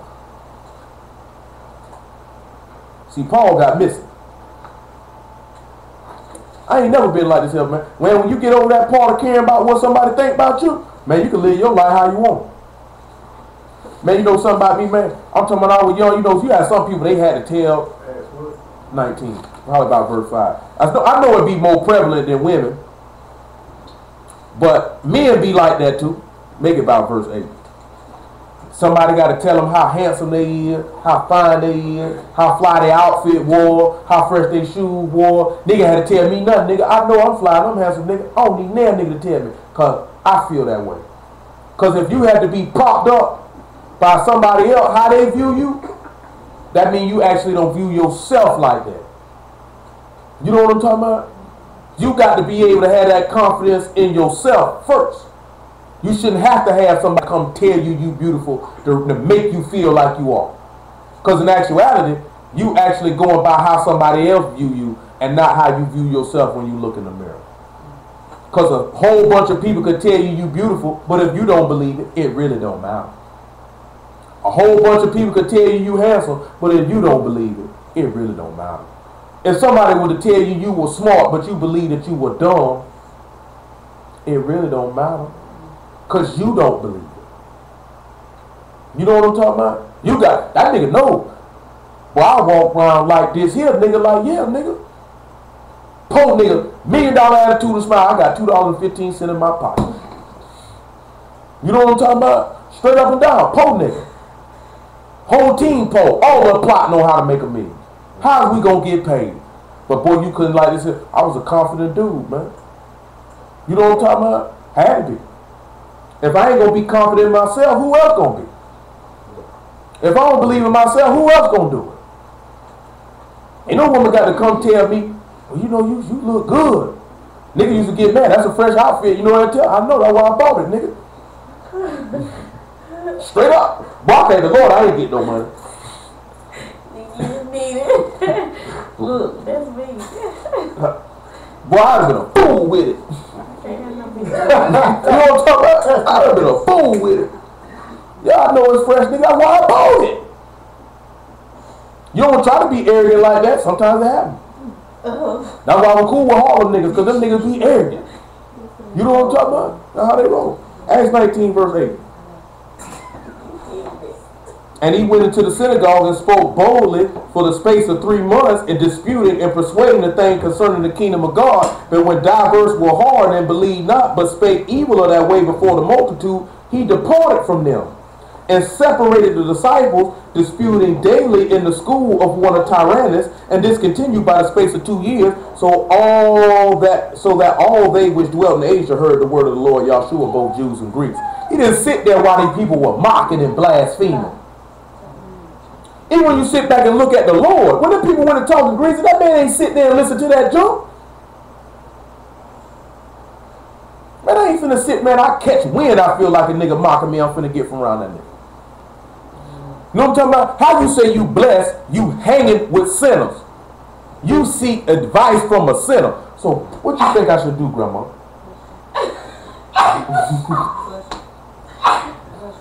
What you think I should do, Pop? You know what I'm talking about? Man, I ain't seeking out no sin about nothing. I'm talking about I wouldn't care how minute it was. We don't sit back and think about it. I just ain't messing with them. That's just me though. I'm not doing it. You know what I'm talking about? I ain't finna call my homeboy up and be like, bro, what you think I should do on this here? Hold on, my nigga. Let me finish whipping up real fast. You know what I'm talking about? Because I don't want your advice. Now I understand what y'all is. Y'all were probably talking about. It were probably just some miscellaneous worldly type stuff. First preacher thing, let me call my grandma, let me call my mama. You know what I'm talking about? This, that, and the other. I just don't fool with no sinners, period. About nothing. You know what I'm talking about? But guess what? There's going to be times you're going to have to. Guess what? If you want some weightlifting advice or this, that, and the other, might have to holler at a sinner. You know what I do? I go online and get mine because I don't even want to talk to you. Come on back to Esther chapter. The less time and time that I got to have to deal with a sinner, the better. You know what I'm saying? I don't want to be messed up with them, man. Man, that stuff been permeated, man, been jumped right on you, man. You be all messed up. I just don't fool with them. It just better serve not to mess with them. Where we start that at? About verse 5. Esther 2 and 5. Now in Shushan in the palace there was a certain Jew whose name was Mordecai, the son of Jair, the son of Shimei, the son of Kish, a Benjamite, who had been carried away from Jerusalem with the captivity, who had been carried away with Jeconiah, king of Judah, whom Nebuchadnezzar, the king of Babylon, had carried away. And he brought her Hadassah, that is Esther, his uncle's daughter. For she had neither father nor mother.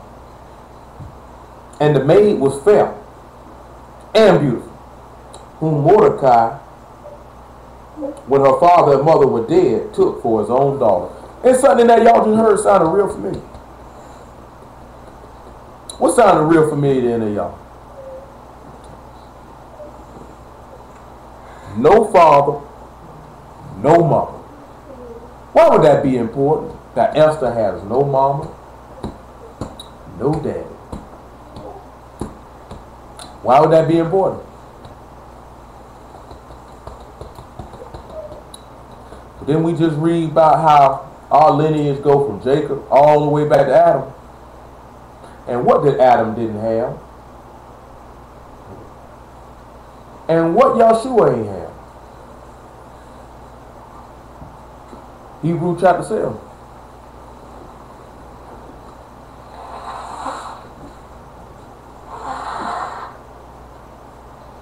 Still dealt with what we were talking about. Going back with our lineage. All the way back to Adam. Say she ain't had no father, no mother.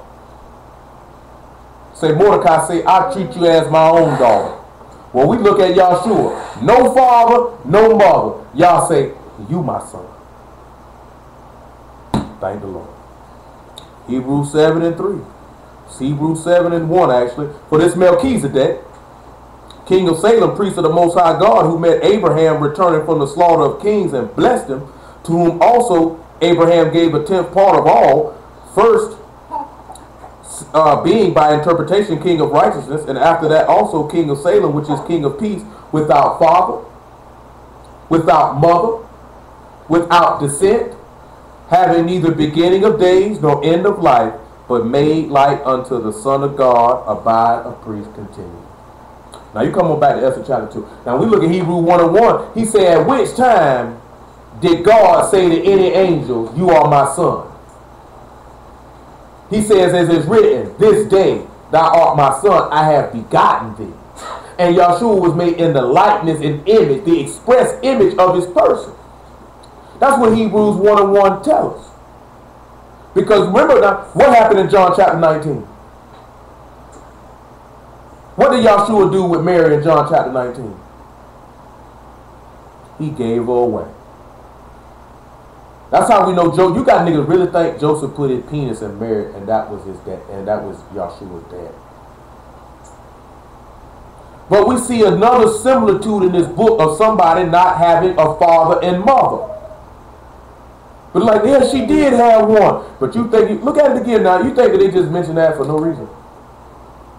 Right here in verse 7, and he brought her Hadassah, that is Esther, his uncle's daughter, for she had neither father nor mother, and the maid. And what is a maid? Somebody who pure, right? Or a virgin, so to speak. So how that go back with being a virgin with no father and mother? We're not going to, y'all should know off the rip. What come to your mind? A virgin with no father and no mother. How does this relate to the Messiah? Huh?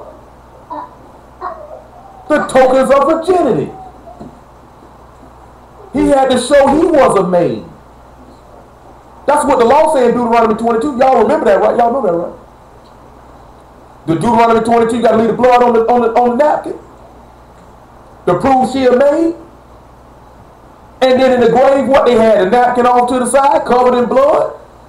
Mean Yeshua was a maid, and he was without father and without mother. Which take him back to who? Adam. Which means what? You could become a son of God, which means the adoption, which means my wife, I didn't diminish her duty of marriage. I didn't diminish her raiment. I didn't diminish her food. Oh, man. It says she was fair and beautiful, and the maid was fair and beautiful, who Mordecai, when her father and mother were dead, took for his own daughter. So it came to pass, when the king's commandment and decree was heard, and when many maidens were gathered together under Shushan the palace to the custody of Hegat, that Esther was brought also unto the king's house to the custody of Hegat, keeper of the women. And the maiden pleased him, and she obtained kindness of him, and she speedily gave her things for her purification, which such things belonged to her. And 7 maidens which were meet to be given her out of the king's house, and he preferred her and her maids unto the best plate of the house of women. Now we got to sit back and look at, he gave her the things speedily for her purification. Then it also said the things that belonged to her, he gave it to Esther and her 7 maids. So who he said maids? Let's go look in Revelation chapter 1.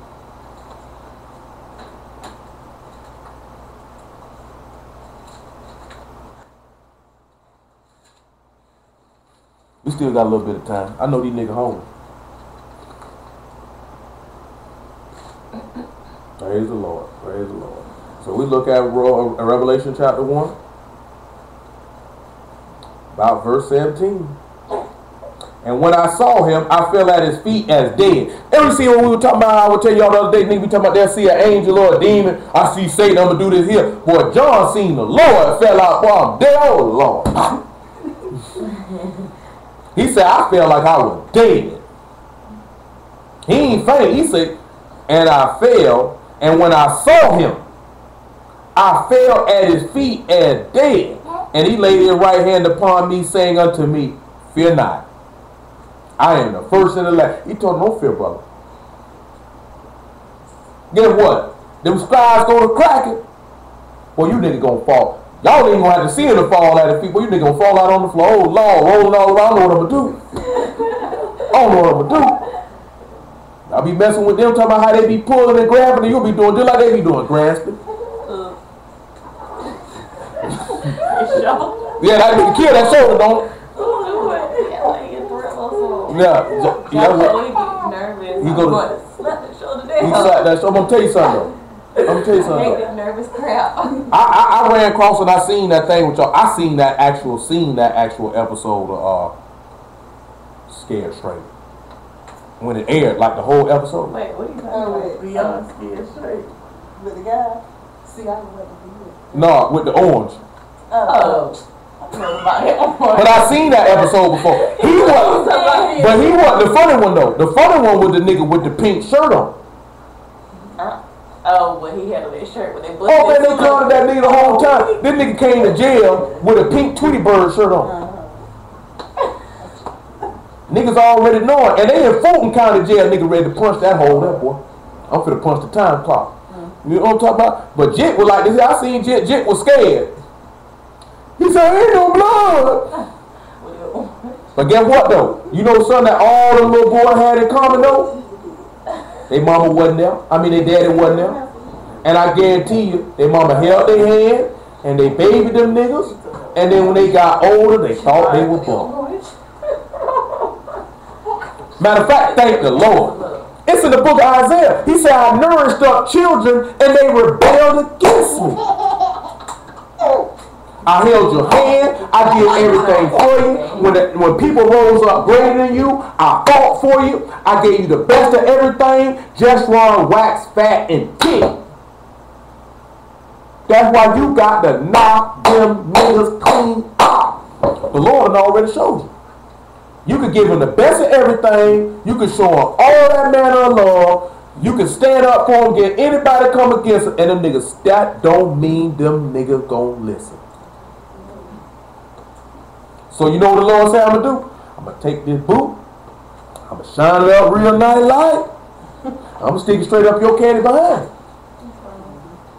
I'm telling you, man, it's too many. Y'all should know that from white folks. They get their kids everything. They let them do whatever they want to do. And when they come and try to tell them kids don't do that, them niggas ain't trying to hear that. You been letting me do what I want to do all this time. But that's where that come from. That's why you gotta knock them niggas out. Especially little boys. I'm talking about if you a single parent. I'm talking about if you's a single woman raising a little boy, you got to put the fear of God in that nigga heart. Because there's no man to be able to balance that out. You know what I'm talking about? So that little boy got to know, man, nigga supposed to be able to stand up. Man, you don't hear it with no young one. You hear it with dudes by my age or older. My mama ain't play. My mama ain't play. You know what I'm talking about? There's a reason why a lot of dudes, niggas might have got in the streets and did this, that, there, and the other, but them niggas still had a certain modicum of respect. But then you got some niggas just straight up evil. I'm gonna be honest with you, it's just some people out here just straight up evil. Some of y'all have never seen evil. I met it once. Nigga was in the jailhouse writing on the wall that his name was Hades. I seen his handiwork. I didn't know who he was when he did it. It was about 2000. It was about 2000. Nigga killed the woman, folded her up, put her in a suitcase, put her in the trunk of a car, and set it on fire. Down in Atlantic Beach. Seen the car burn. I met the nigga who did that. When you seen that nigga, I seen pure evil. I'm like, boy, this nigga is evil. I seen pure evil again. That nigga Paul DeRusso. It was about 2002. This nigga was a cab driver. This nigga was driving around the city killing young girls. This nigga killed the girl, and the girl baby was crawling on a dead body for like 2-3 days. The nigga had at least 8 bodies they could pin on him here. He was looked at in Texas and everywhere else he had been for doing this. And I looked at nigga, one day my nigga tapped me on my shoulder. The commissary lady would come, a little short black lady, had a big old gold in her mouth. You know what I'm talking about? That nigga say, bro, look, it was a younger girl started working with her who was dark skinned, had a little thickness to her. Nigga say, bro, look how that nigga looking at that girl, bro. That nigga did that. Man, I turned and looked at that nigga, the look in his eye. I said, boy, that nigga, they'll kill her, boy. I seen eat. You can see that nigga in his eyes, him raping and murdering that woman, standing there looking at her through that glass. That's all I needed to see to know. You did that, homeboy. You are a sick man. I can see it in his face. You know what I'm talking about? Y'all niggas don't know what it's like to be locked up with a nigga who shot up 2 twin boys with 2 yoppers, let the whole clip go. Nigga ain't got no compassion or thought process about what he did. Heart just evil, just cold. You know what I'm talking about? Man, them people crazy out here, man. That's like he said when I seen that dude who was beating his son, he said, boy, I'm trying to save your life. That's what the book say, man, put the rod on him, you'll save his soul from hell. You trying to save their life. See, you be more worried about you don't want them to cry. You don't want to be upset. You don't want to be mad at you. That's my baby. I'm going to baby my foot so far up your behind, nigga. You ain't never going to have regular bowel movements. I love you enough to do it. You know what I'm talking about? See, I don't care to be. I don't care if the kids don't like me. I wouldn't care. I don't care nothing about that nigga being mad. I ain't care nothing about Kenton being mad. Sitting, I don't care nothing about that. I wish you could have seen his face when I said, now think about it. And I could look at his head, he thinking about it. I'm going to sit down. I'm going to sit down. This might not work out well for me.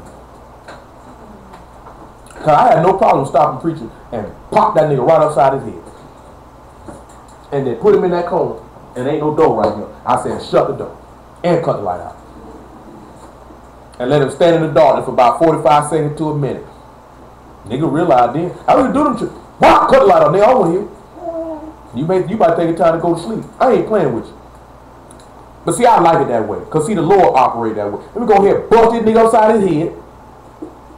Let me bust him real good. See, some of you niggas had to get bust upside the head about 10, 15 times. Just show you, I'm just going to do it. Man, that man ain't had to go upside my head but one time. See, I ain't no hard nigga to ain't take one time with me. What? I ain't going that way. I ain't going to do that. No. That ain't make no sense to keep doing that. I ain't going to test it. See, some of you niggas are tested. Let me see if I can try it again. Wow! I know one person you wouldn't test, but I look at the Lord like niggas looked at Mike Tyson today. Man, I ain't running up on that nigga. Somebody put a video up. I couldn't even look at it because he put it in caption. What the nigga said, I remember when he said it. Boy, he told the man that I will hit you in your booty and make you like it. Now, why would you even want to fight a man that would say that? I remember when he said it. That nigga say, you faggot, you punk. That nigga say, man, I'll hit you in your booty and make you like it. Why would you say you couldn't last a minute in my world? Why would you run up on a nigga like that? This ain't even got nothing to do about being gay. At the same time, Mike Tyson meant what he said. That nigga might literally beat you up and take your booty. Nigga don't even care, ain't even think about the nigga taking their booty. Man, that nigga's not gonna punch me, man. That's Mike Tyson. I seen with this. See, y'all too young, y'all don't know, but we seen this nigga in their prime. That nigga hit hard. That nigga not finna hit me, man. Nigga be like this here. Would you fight Mike Tyson for this amount of money? No. I'll put that pistol on that nigga. That nigga told the nigga, I will eat your children. Word to Allah. This nigga is crazy. This nigga on drugs. This nigga crazy. He hate life. And you gonna run up on a nigga like that? And y'all better start looking at the Lord like that. You don't want to get hit by that man. He wasn't acting. No, when he talked. He's not acting. He wasn't acting. Y'all don't sit back before we get off, but y'all don't know the lifestyle. Mama gone, daddy gone, been in the street, nobody cared about it. He already wasn't the sharpest knife in the box. Man, if it wasn't for that white dude snatching that man up to beat boxing, that nigga probably been dead. And you know what I'm talking about? And I'm talking about, because they said this nigga would know while he was boxing to be with Shannon Briggs, MOP. They all from the same block, same neighborhood. The niggas from MOP, that's a rap group. The nigga said that nigga known for running through Brownville, Brooklyn, just beating up niggas. So I'm saying, but I sit back and look at the Lord here. Man, nigga, Mike Tyson ain't hitting me, man. Man, I don't want no problems with the Lord. I want that man. Man, nigga see Mike Tyson, nigga get on their back and get real hungry. What you say, brother? I got you. Because you know, you not, nigga talk all that trash. You not finna fight that nigga one-on-one talking about you finna whoop him. I don't care how hard you think you is. I'm put that pistol on that nigga. I'll put that pistol on him. I'm put my pistol, I'm not fighting that nigga. That nigga is, that nigga past his prime. This nigga, this what he do. I'm put that pistol on that nigga. I'm like, don't Mike, back up off me now. I'm telling you, I'm gonna burn you. I might not box with you, nigga. I'm gonna burn you though. And I'm gonna have fun doing it. Come and shoot you in your feet first. Then I'm gonna take your knees out. I'm gonna just work my way up. I'm gonna mobilize you. I'm gonna have fun with it. I don't want no problem. I'm telling you now, I'm burning you. Revelation 1:17, I ain't gonna play with you. I ain't gonna play with you. And when I saw him, I fell at his feet dead, and he laid his right hand upon me, saying, fear not, I am the first and the last. I am he that lived and was dead. And behold, I'm alive forevermore. Amen. And had the keys of hell and of death. Write the things which thou hast seen, and the things which are, and the things which shall be hereafter. The mystery of the 7 stars which thou saw in my right hand, and the 7 golden candlesticks. The 7 stars are the angels of the 7 synagogues, and the 7 candlesticks which thou saw are the 7 synagogues. Get your 7 maidens. 7 women will come to one man. 7 women will come to one man and say, we got our own bread and our own apparel. Let us be called by thy name. So what is this purification? Ephesians 5 and 26. You know, how was YESHUA purified? Matter of fact, look at Zechariah 3. Zechariah 3. And then we come and look at Ephesians. Y'all supposed to know how YESHUA got purified. We dealt with some other stuff. I told we get a little bit of the book of Esther tonight. Maybe we'll come back and visit some of the other stuff I had in my mind. Zechariah 3 and 1.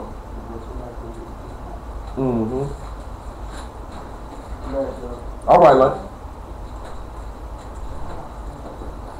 And he showed me Joshua the high priest standing before the angel of Yah, and Satan at his right hand and resisting. And Yah said unto Satan, Yah rebuke thee, O Satan, even Yah that have chosen Jerusalem rebuke thee. Is not this a brand plucked out of the fire? Now Joshua was clothed with filthy garments and stood before the angel. And he answered and spake unto those that stood before him, saying, Take away the filthy garment from him. And unto him he said, Behold, I cause thy iniquity to pass from thee. I will clothe thee with a change of raiment. So if he got filthy garments on him, that means he cleansed them. So that means he had a time of purification. So what purified him? What purified him? The Ruach HaKodesh purified him. The Spirit made him clean. How else would he be able to get 7 maidens? Ephesians 5 and 26. We know that Paul told us in Philippians that he came to fashion our vile body to be made like unto his glorious body. The king said, Bring her to my house and purify her. She's fair, she's beautiful. And it said the king loved her above everybody. King loved her above everybody. We're gonna look at more of this. We're gonna look at more of this stuff, how YESHUA is Esther. Maybe we'll work some of this in on the Sabbath. We talked about a lot of other stuff this evening. But thank the Lord, he tied it all in together though. Verse 25, Ephesians 5. Husbands, love your wives, even as also the Messiah also loved the synagogue and gave himself for it, that he might sanctify it and cleanse it with the washing of water by the word, that he might present it to himself a glorious synagogue, not having spot or wrinkle or any such thing, that it should be kodesh and without blemish. That means any spot, wrinkle, blemish you got in your life, that stuff got to get gone. That stuff can't be there. And you know what a lot of y'all problem is? It's your heart. You thinking you done stop, your heart's still dirty. Your heart's still dirty. And you know it too. Come on back to Esther chapter 2, and you know it too. So you feel like, okay, I stopped doing this and I stopped doing that, but you ain't stopped with that filthy, wicked heart of yours though. That's still present and prevalent. Your disobedience ain't left nowhere. Your faith ain't where it's supposed to be. You just walking around here thinking, oh shoot, I stopped 5 things, I'm straight. The Lord said, like, well, what about them other 60 things I showed you, nigga? What about that stuff right there? Nigga say, why you keep pushing your boundaries and you keep testing me? That's what some nigga problem is. They keep testing it, man. You just want to see how far you can go. Can I get away with this? Can I get away with that? Can I get away with this? Can I get away with that? Can I get away with it? Then the Lord said, yeah, you can get away with it. Fall back, team. And you fall off the cliff. It ain't good to put boundaries and limits and see, well, how far you can go. I'm going to just stay right here. I'm going to stay in my place. I ain't going, I don't want to find out how far I can go. Verse 9, and the maiden pleased him. She obtained kindness of him. He speedily gave her the things for her purification, with such things as belong to her. Colossians chapter 1. He said he gave her everything that belonged to her. Then we can go look at 1 Corinthians chapter 15. Well, I thank the Lord for the word. You know, like our whole girl say, he said, I ain't never looked at it like this here before. A lot of brothers don't look at a lot of stuff in a lot of ways. I ain't talking about this with him. I'm talking about him, though. I'm talking about niggas, period. Just like it said, like when you were asking me yesterday about that thing with Esau, like, no, we never dealt with Esau, who he is physically. We just talked about the things that were about Esau were about the son. The average Israelite don't even look at it in that fashion. You know what I'm talking about? Now, I know my brother in Detroit, he did that just because he had opportunity. I'm just going to go ahead and crash this. A lot of these niggas be talking about. You know what I'm talking about? But he done told others who come to him asking him about, so who he say Esau is. And he tell him every time, man, that man don't even care about that. Nigga, I'm not wasting, Esau is the white man. Esau is not, I'm not wasting my time on that, man. You know what I'm talking about? Because it's not worth our time. You know what I'm talking about? But I know why he dealing with it. Huh? I know why he dealing with it, because he came about in groups. He deal with a lot of dudes that teach about that, and we talk about that. You know what I'm talking about? And it made sense because he had, the Lord gave him the opportunity to do it. Let me go ahead and crash that. Because I'm not at odds with him on nothing what he was talking about. But we know each other. He know I don't fool with that. I don't waste my time dealing with that. He done told me he done had to tell too many niggas who done called him asking, so who he say Esau is. He said, well, nigga, you can call him yourself and talk to him, but that man don't even waste his time dealing with that. Colossians, I'm just telling you, Colossians 1 and 15.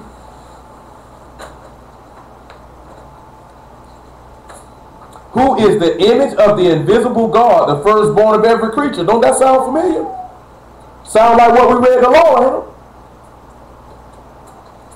For by him were all things created, that are in heaven, that are in earth, visible and invisible, whether they be thrones or dominions or principalities or powers.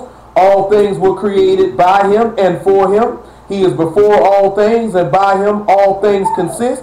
He is the head of the body, the synagogue, who is the beginning, the firstborn from the dead, that in all things he might have preeminence. For it pleased the Father that in him should all fullness dwell. So that means he gave him everything that was his then, didn't he? Don't we read in John chapter 17 about verse 4 or 5 where he say, Father, give me the glory which I had with you before the world was. Because we sitting back looking at it, he gave Adam all dominion, right? We look in Daniel chapter 7 about verse 11, or maybe about verse 13. He say, man, let's go and look at it. Daniel 7 13. We got a little bit of time. You hungry, Lamar? I know you're tired. You got a whole growing organism in there. It's all right. What time is it? I probably need about 10, 15 more minutes.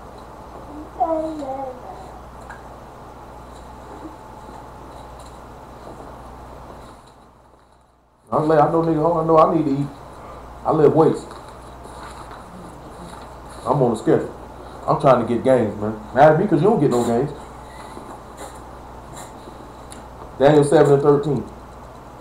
I saw in the night visions, and behold, one like the Son of Man with the clouds of heaven, and came to the Ancient of Days, and they brought him near before, and there was given him dominion and glory and a kingdom, that all people, nations, languages should serve him. His dominion is an everlasting dominion which shall not pass away, and his kingdom is that which shall not be destroyed.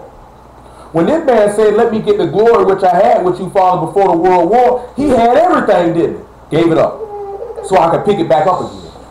So that's why it makes sense that the king would speedily let me get Esther, YESHUA, or is it Esther? Which one is it? I don't know. Let me get her everything it is that's hers. It said when he rose that man from the dead, everything yours is yours. He said, thou art my son, this day I begotten thee. Ask of me, I will give the heathen for thine inheritance. And you'll rule them with a rod of iron and break them into pieces like a potter's vessel. I'm going to give you your wife. I've reconciled you to her. I'm going to give you the Ruach HaKodesh that you might give the gift of everlasting life to the people. That means I keep the duty of marriage.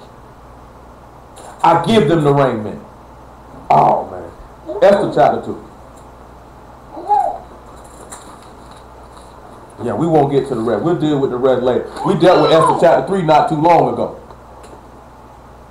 I couldn't even wait for Purim to say that because it came in my mind then. So now we sit back and we look at verse 10 though. Esther showed not her people, nor her kindred. For Mordecai had charged her that she should not show it. Matthew chapter 16. So all this stuff that she got and all this stuff he did, she didn't tell nobody. And then Mordecai told her, don't you show nobody. Matthew chapter 16.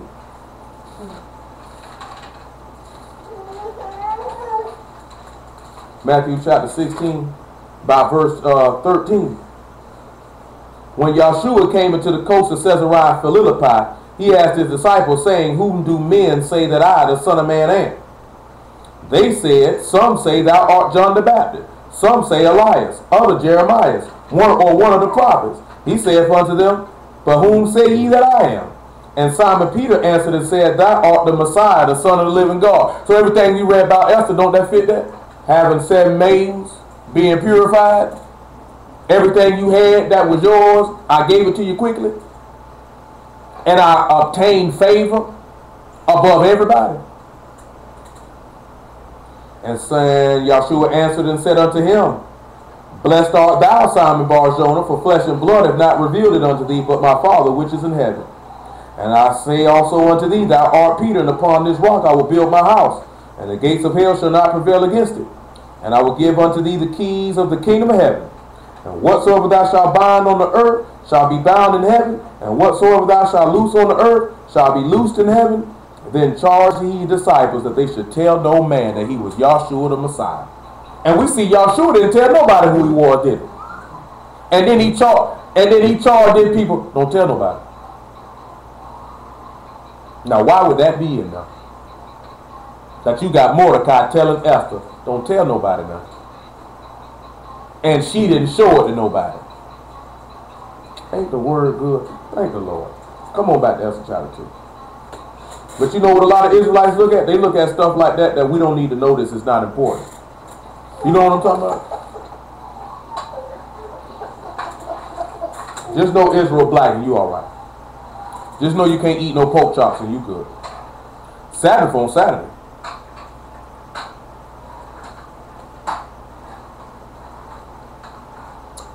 Verse 11, and Mordecai walked every day before the court of the woman's house to know how Esther did and what should become of her. Now when every maid's turn was come in to go to King Xerxes, after she had been 12 months according to the manner of women, for so were the days of their purification accomplished, to wit, 6 months with oil and myrrh, and 6 months with sweet odors, and with other things for the purifying of women. Ain't that funny? They put oil and myrrh. That woman anointed YESHUA with oil and myrrh for purification before he died.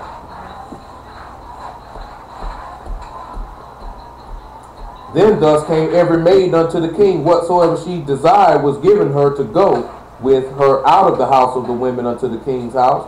In the evening she went, and on the morrow she returned in the second house of the women to the custody of Shahagaz, the king's chamberlain, which kept the concubines. And she came unto the king no more, except the king delighted in her, and that she were called by name. Now the turn of Esther, the daughter of Abihail, the uncle of Mordecai, who had taken her for his own daughter, was come to go into the king. She required nothing but with Hegai, the king's chamberlain, the keeper of the women appointed, and Esther obtained favor in the sight of all them that looked upon her. Now what does that y'all think that mean about Esther obtaining favor in the sight of all those that looked on her? Because you do know that we would actually obtain favor with y'all if we would actually look on Esther. See, it would actually be the reverse for us. Because didn't he say they'll look upon me whom they have pierced? And they'll mourn for me like as one mourn and bitterness for their only son. Because we know YESHUA said, my Father is with me always. He see, when he prayed to y'all, and when it came time to raise Lazarus from the dead in John chapter 11, he said, Father, I know you hear me always. Now we sit back and look at it. If we look to the Son, we obtain the favor. We've been reading about the favor all night. The favor is the Ruach HaKodesh. The favor of God is his spirit. That's the promise. That's what you're seeking to obtain, to receive. But you're not going to receive it if you have not been renewed in the spirit of your mind. If your mind is still the same. If you sit back and you know each and every last one of y'all, when y'all go lay down tonight, you know you still think the same. You ain't changed your mind. So we ain't talking about you still thinking this, I don't think the same about this or this or this. If your mind is still the same and you catch yourself thinking about some of the same junk you've always been pulling, your mind is not the same, it's not new. It's just you done made a change here, or you made a change there, or you modified here, or you modified there, but your mind is not different. There has to, when he say renew your mind, that means make it new. New heart, new spirit. Complete total transformation. Complete total transformation. Verse 16 of Esther chapter 2. So we need to be done with this. So Esther was taken under King Xerxes into the royal house in the 10th month, which is the month of Tebeth, in the 7th year of his reign. And the king loved Esther above all the women. She obtained grace and favor in his sight more than all the virgins, so that he set a royal crown upon her head and made her queen instead of Vashti. It said that this woman obtained grace and favor above everybody. You just read that in Colossians 1, didn't you? We'll look at it again in Philippians chapter 2. We'll see how this man obtained grace and favor. We see how he set a royal crown upon his head. Why you think that's another reason why them people put that crown of thorns on this man's head?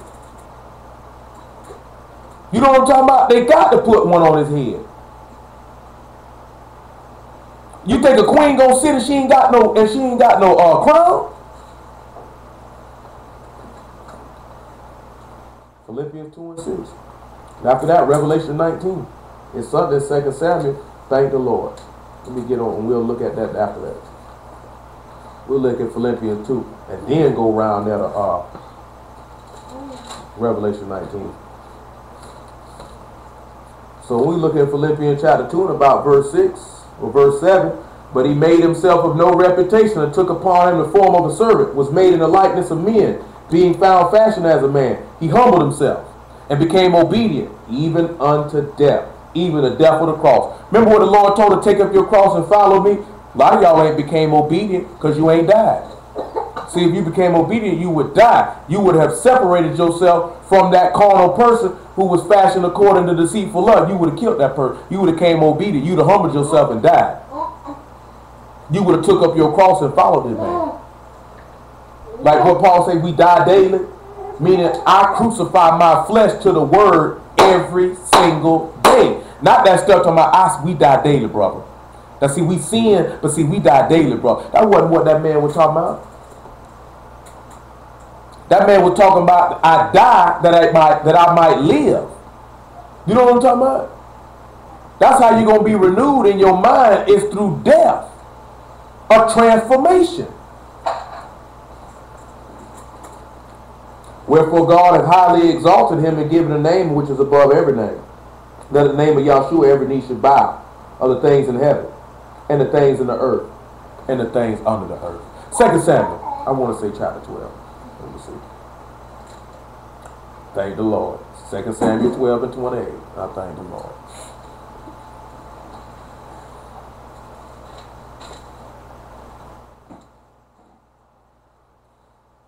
Now therefore, gather the rest of the people together and encamp against the city and take it, lest I take the city and it be called after my name.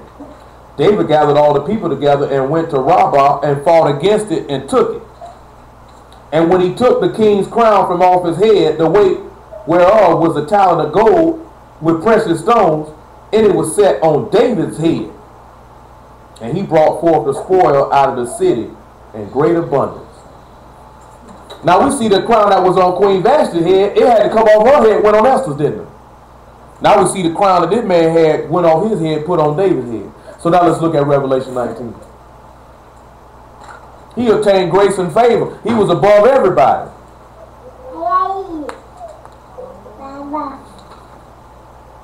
Revelation 19, verse 11. And I saw heaven open, and behold a white horse, and he that sat upon him was called Faithful and True. And in righteousness he doth judge and make war. And his eyes were as a flame of fire, on his head were many crowns, and he had a name written that no man knew but he himself. Got a crown on his head, don't he? Which means he would be above all, because he called King of Kings, Lord of Lords, right? He's above everybody. Who hide in the Lord? He obtained the favor of Yah. He rose him from the dead. He obtained the gift. He gave him the Spirit. We seeking to obtain that same grace and favor with this man. Because he told us, if you obey my covenant indeed, you'll be a peculiar treasure unto me above all the people on the face of the earth. Which means he would esteem you better than all the other virgins on the earth. All the other people. Esther chapter 2. Girl, chill out. You act like that stuff going somewhere.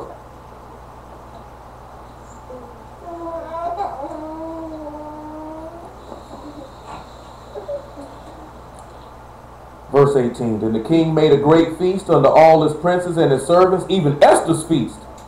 And he made a release to the provinces. Listen to him. Made a release to the provinces and gave gifts according to the state of the king. And when the virgins were gathered together the second time, then Mordecai sat in the king's gate. Esther had not yet showed her kindred nor her people, as Mordecai had charged her. For Esther did the commandment of Mordecai, like as when she was brought up with him. Now, what y'all think that could mean? That he gave gifts of release as the state of the king during Esther's feast. She didn't tell people who she was or what was going on, just like she did when she listened to Mordecai when she was brought up with him. What y'all think that means? I'm talking to y'all on the phone. So there's a bunch of women sitting in here. Nobody knows. You niggas sleeping, slobbing or something? I done bored y'all to death. Well, let's look and see how he gave you release. Let's look and see how he kept it in place. What would Esther's feast be? Well, let's look at Luke chapter 22. Let's just see what Esther's feast would be. Niggas sound like they got a train going by.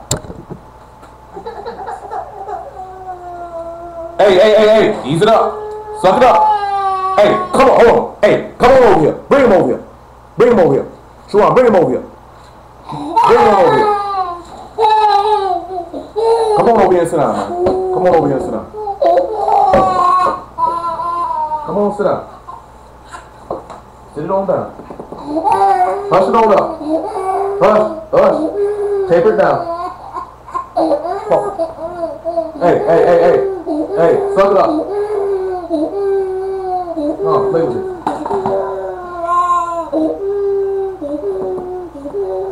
You be alright. So you be alright. Luke 22:1. Now the feast of the unleavened bread drew nigh, which is called the Passover. And the chief priests and scribes saw how they might to kill him, for they feared the people. Pardon me for one moment, please. Don't worry about it. Come on.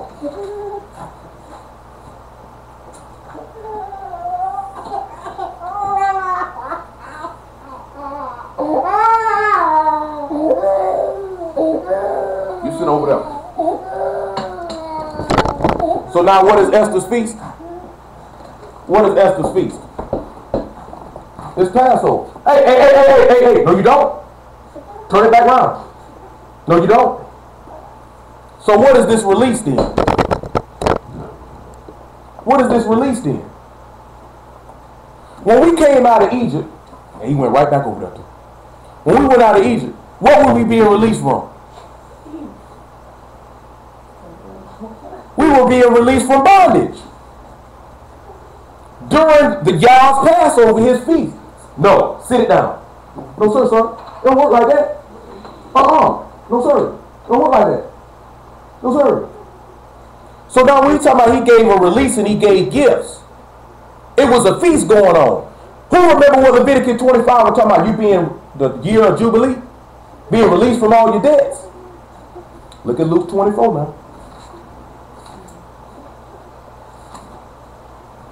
Luke 24 and 44.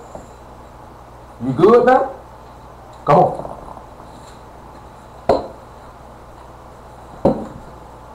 Go ahead.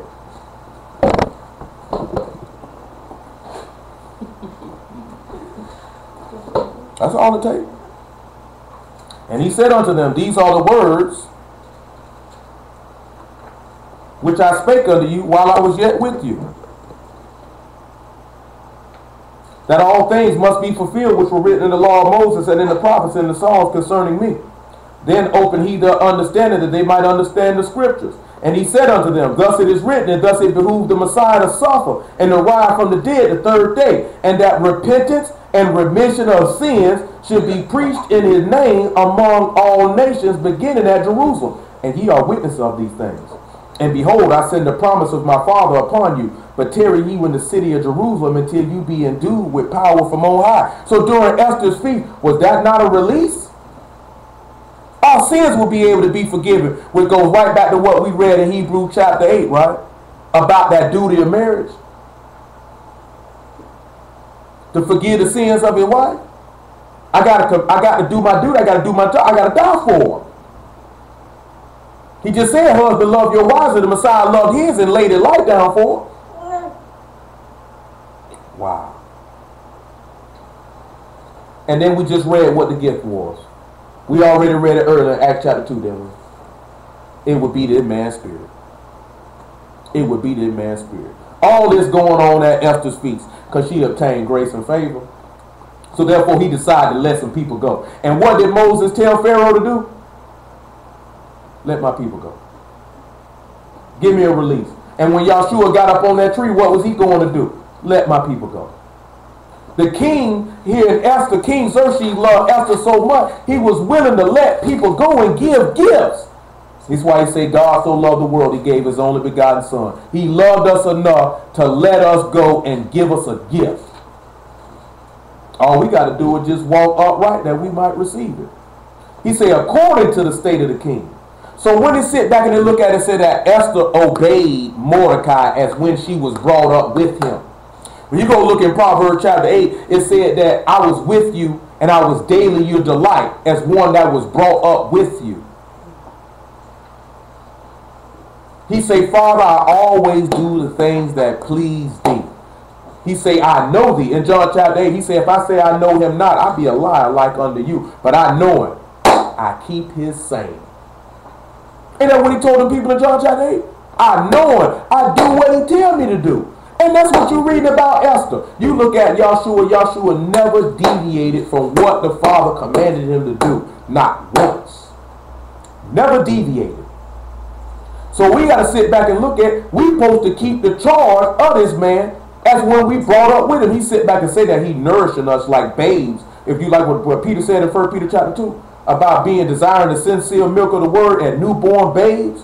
So if you seeking to be born of the word, then you would obey as when you were brought up with him. You would follow. You would do what you were told. See, somebody could tell, I could tell y'all to do something. You niggas will question me, ask me 1,000 different questions. Why? Just do it. If you sit back, look, the Lord didn't look at y'all and say, oh, why I need to do that? And why I got to do that? And why I got to do that? If you trust that it's of God, you don't have to do that. Only reason you're going to be asking questions because you don't believe it's of God. If you don't believe it's of God, why are you there? That don't make sense. Lord sent me to go holler at somebody. I ain't asked this man a million and one question. What he had to tell, all right, that's done then. I ain't asking, why should I do this? Why should I do that? Well, what's the reason why you told me that? Why are you telling me that? I asked that man none of that. I know who sent me here. And I told that man that. This man sent me to holler at you. So whatever you tell me, I'm going to go with it. I ain't asking no questions. If I'm asking questions, that means I'm questioning the man who sent me in the first place. Why am I even following this man? Matthew 5 and 17.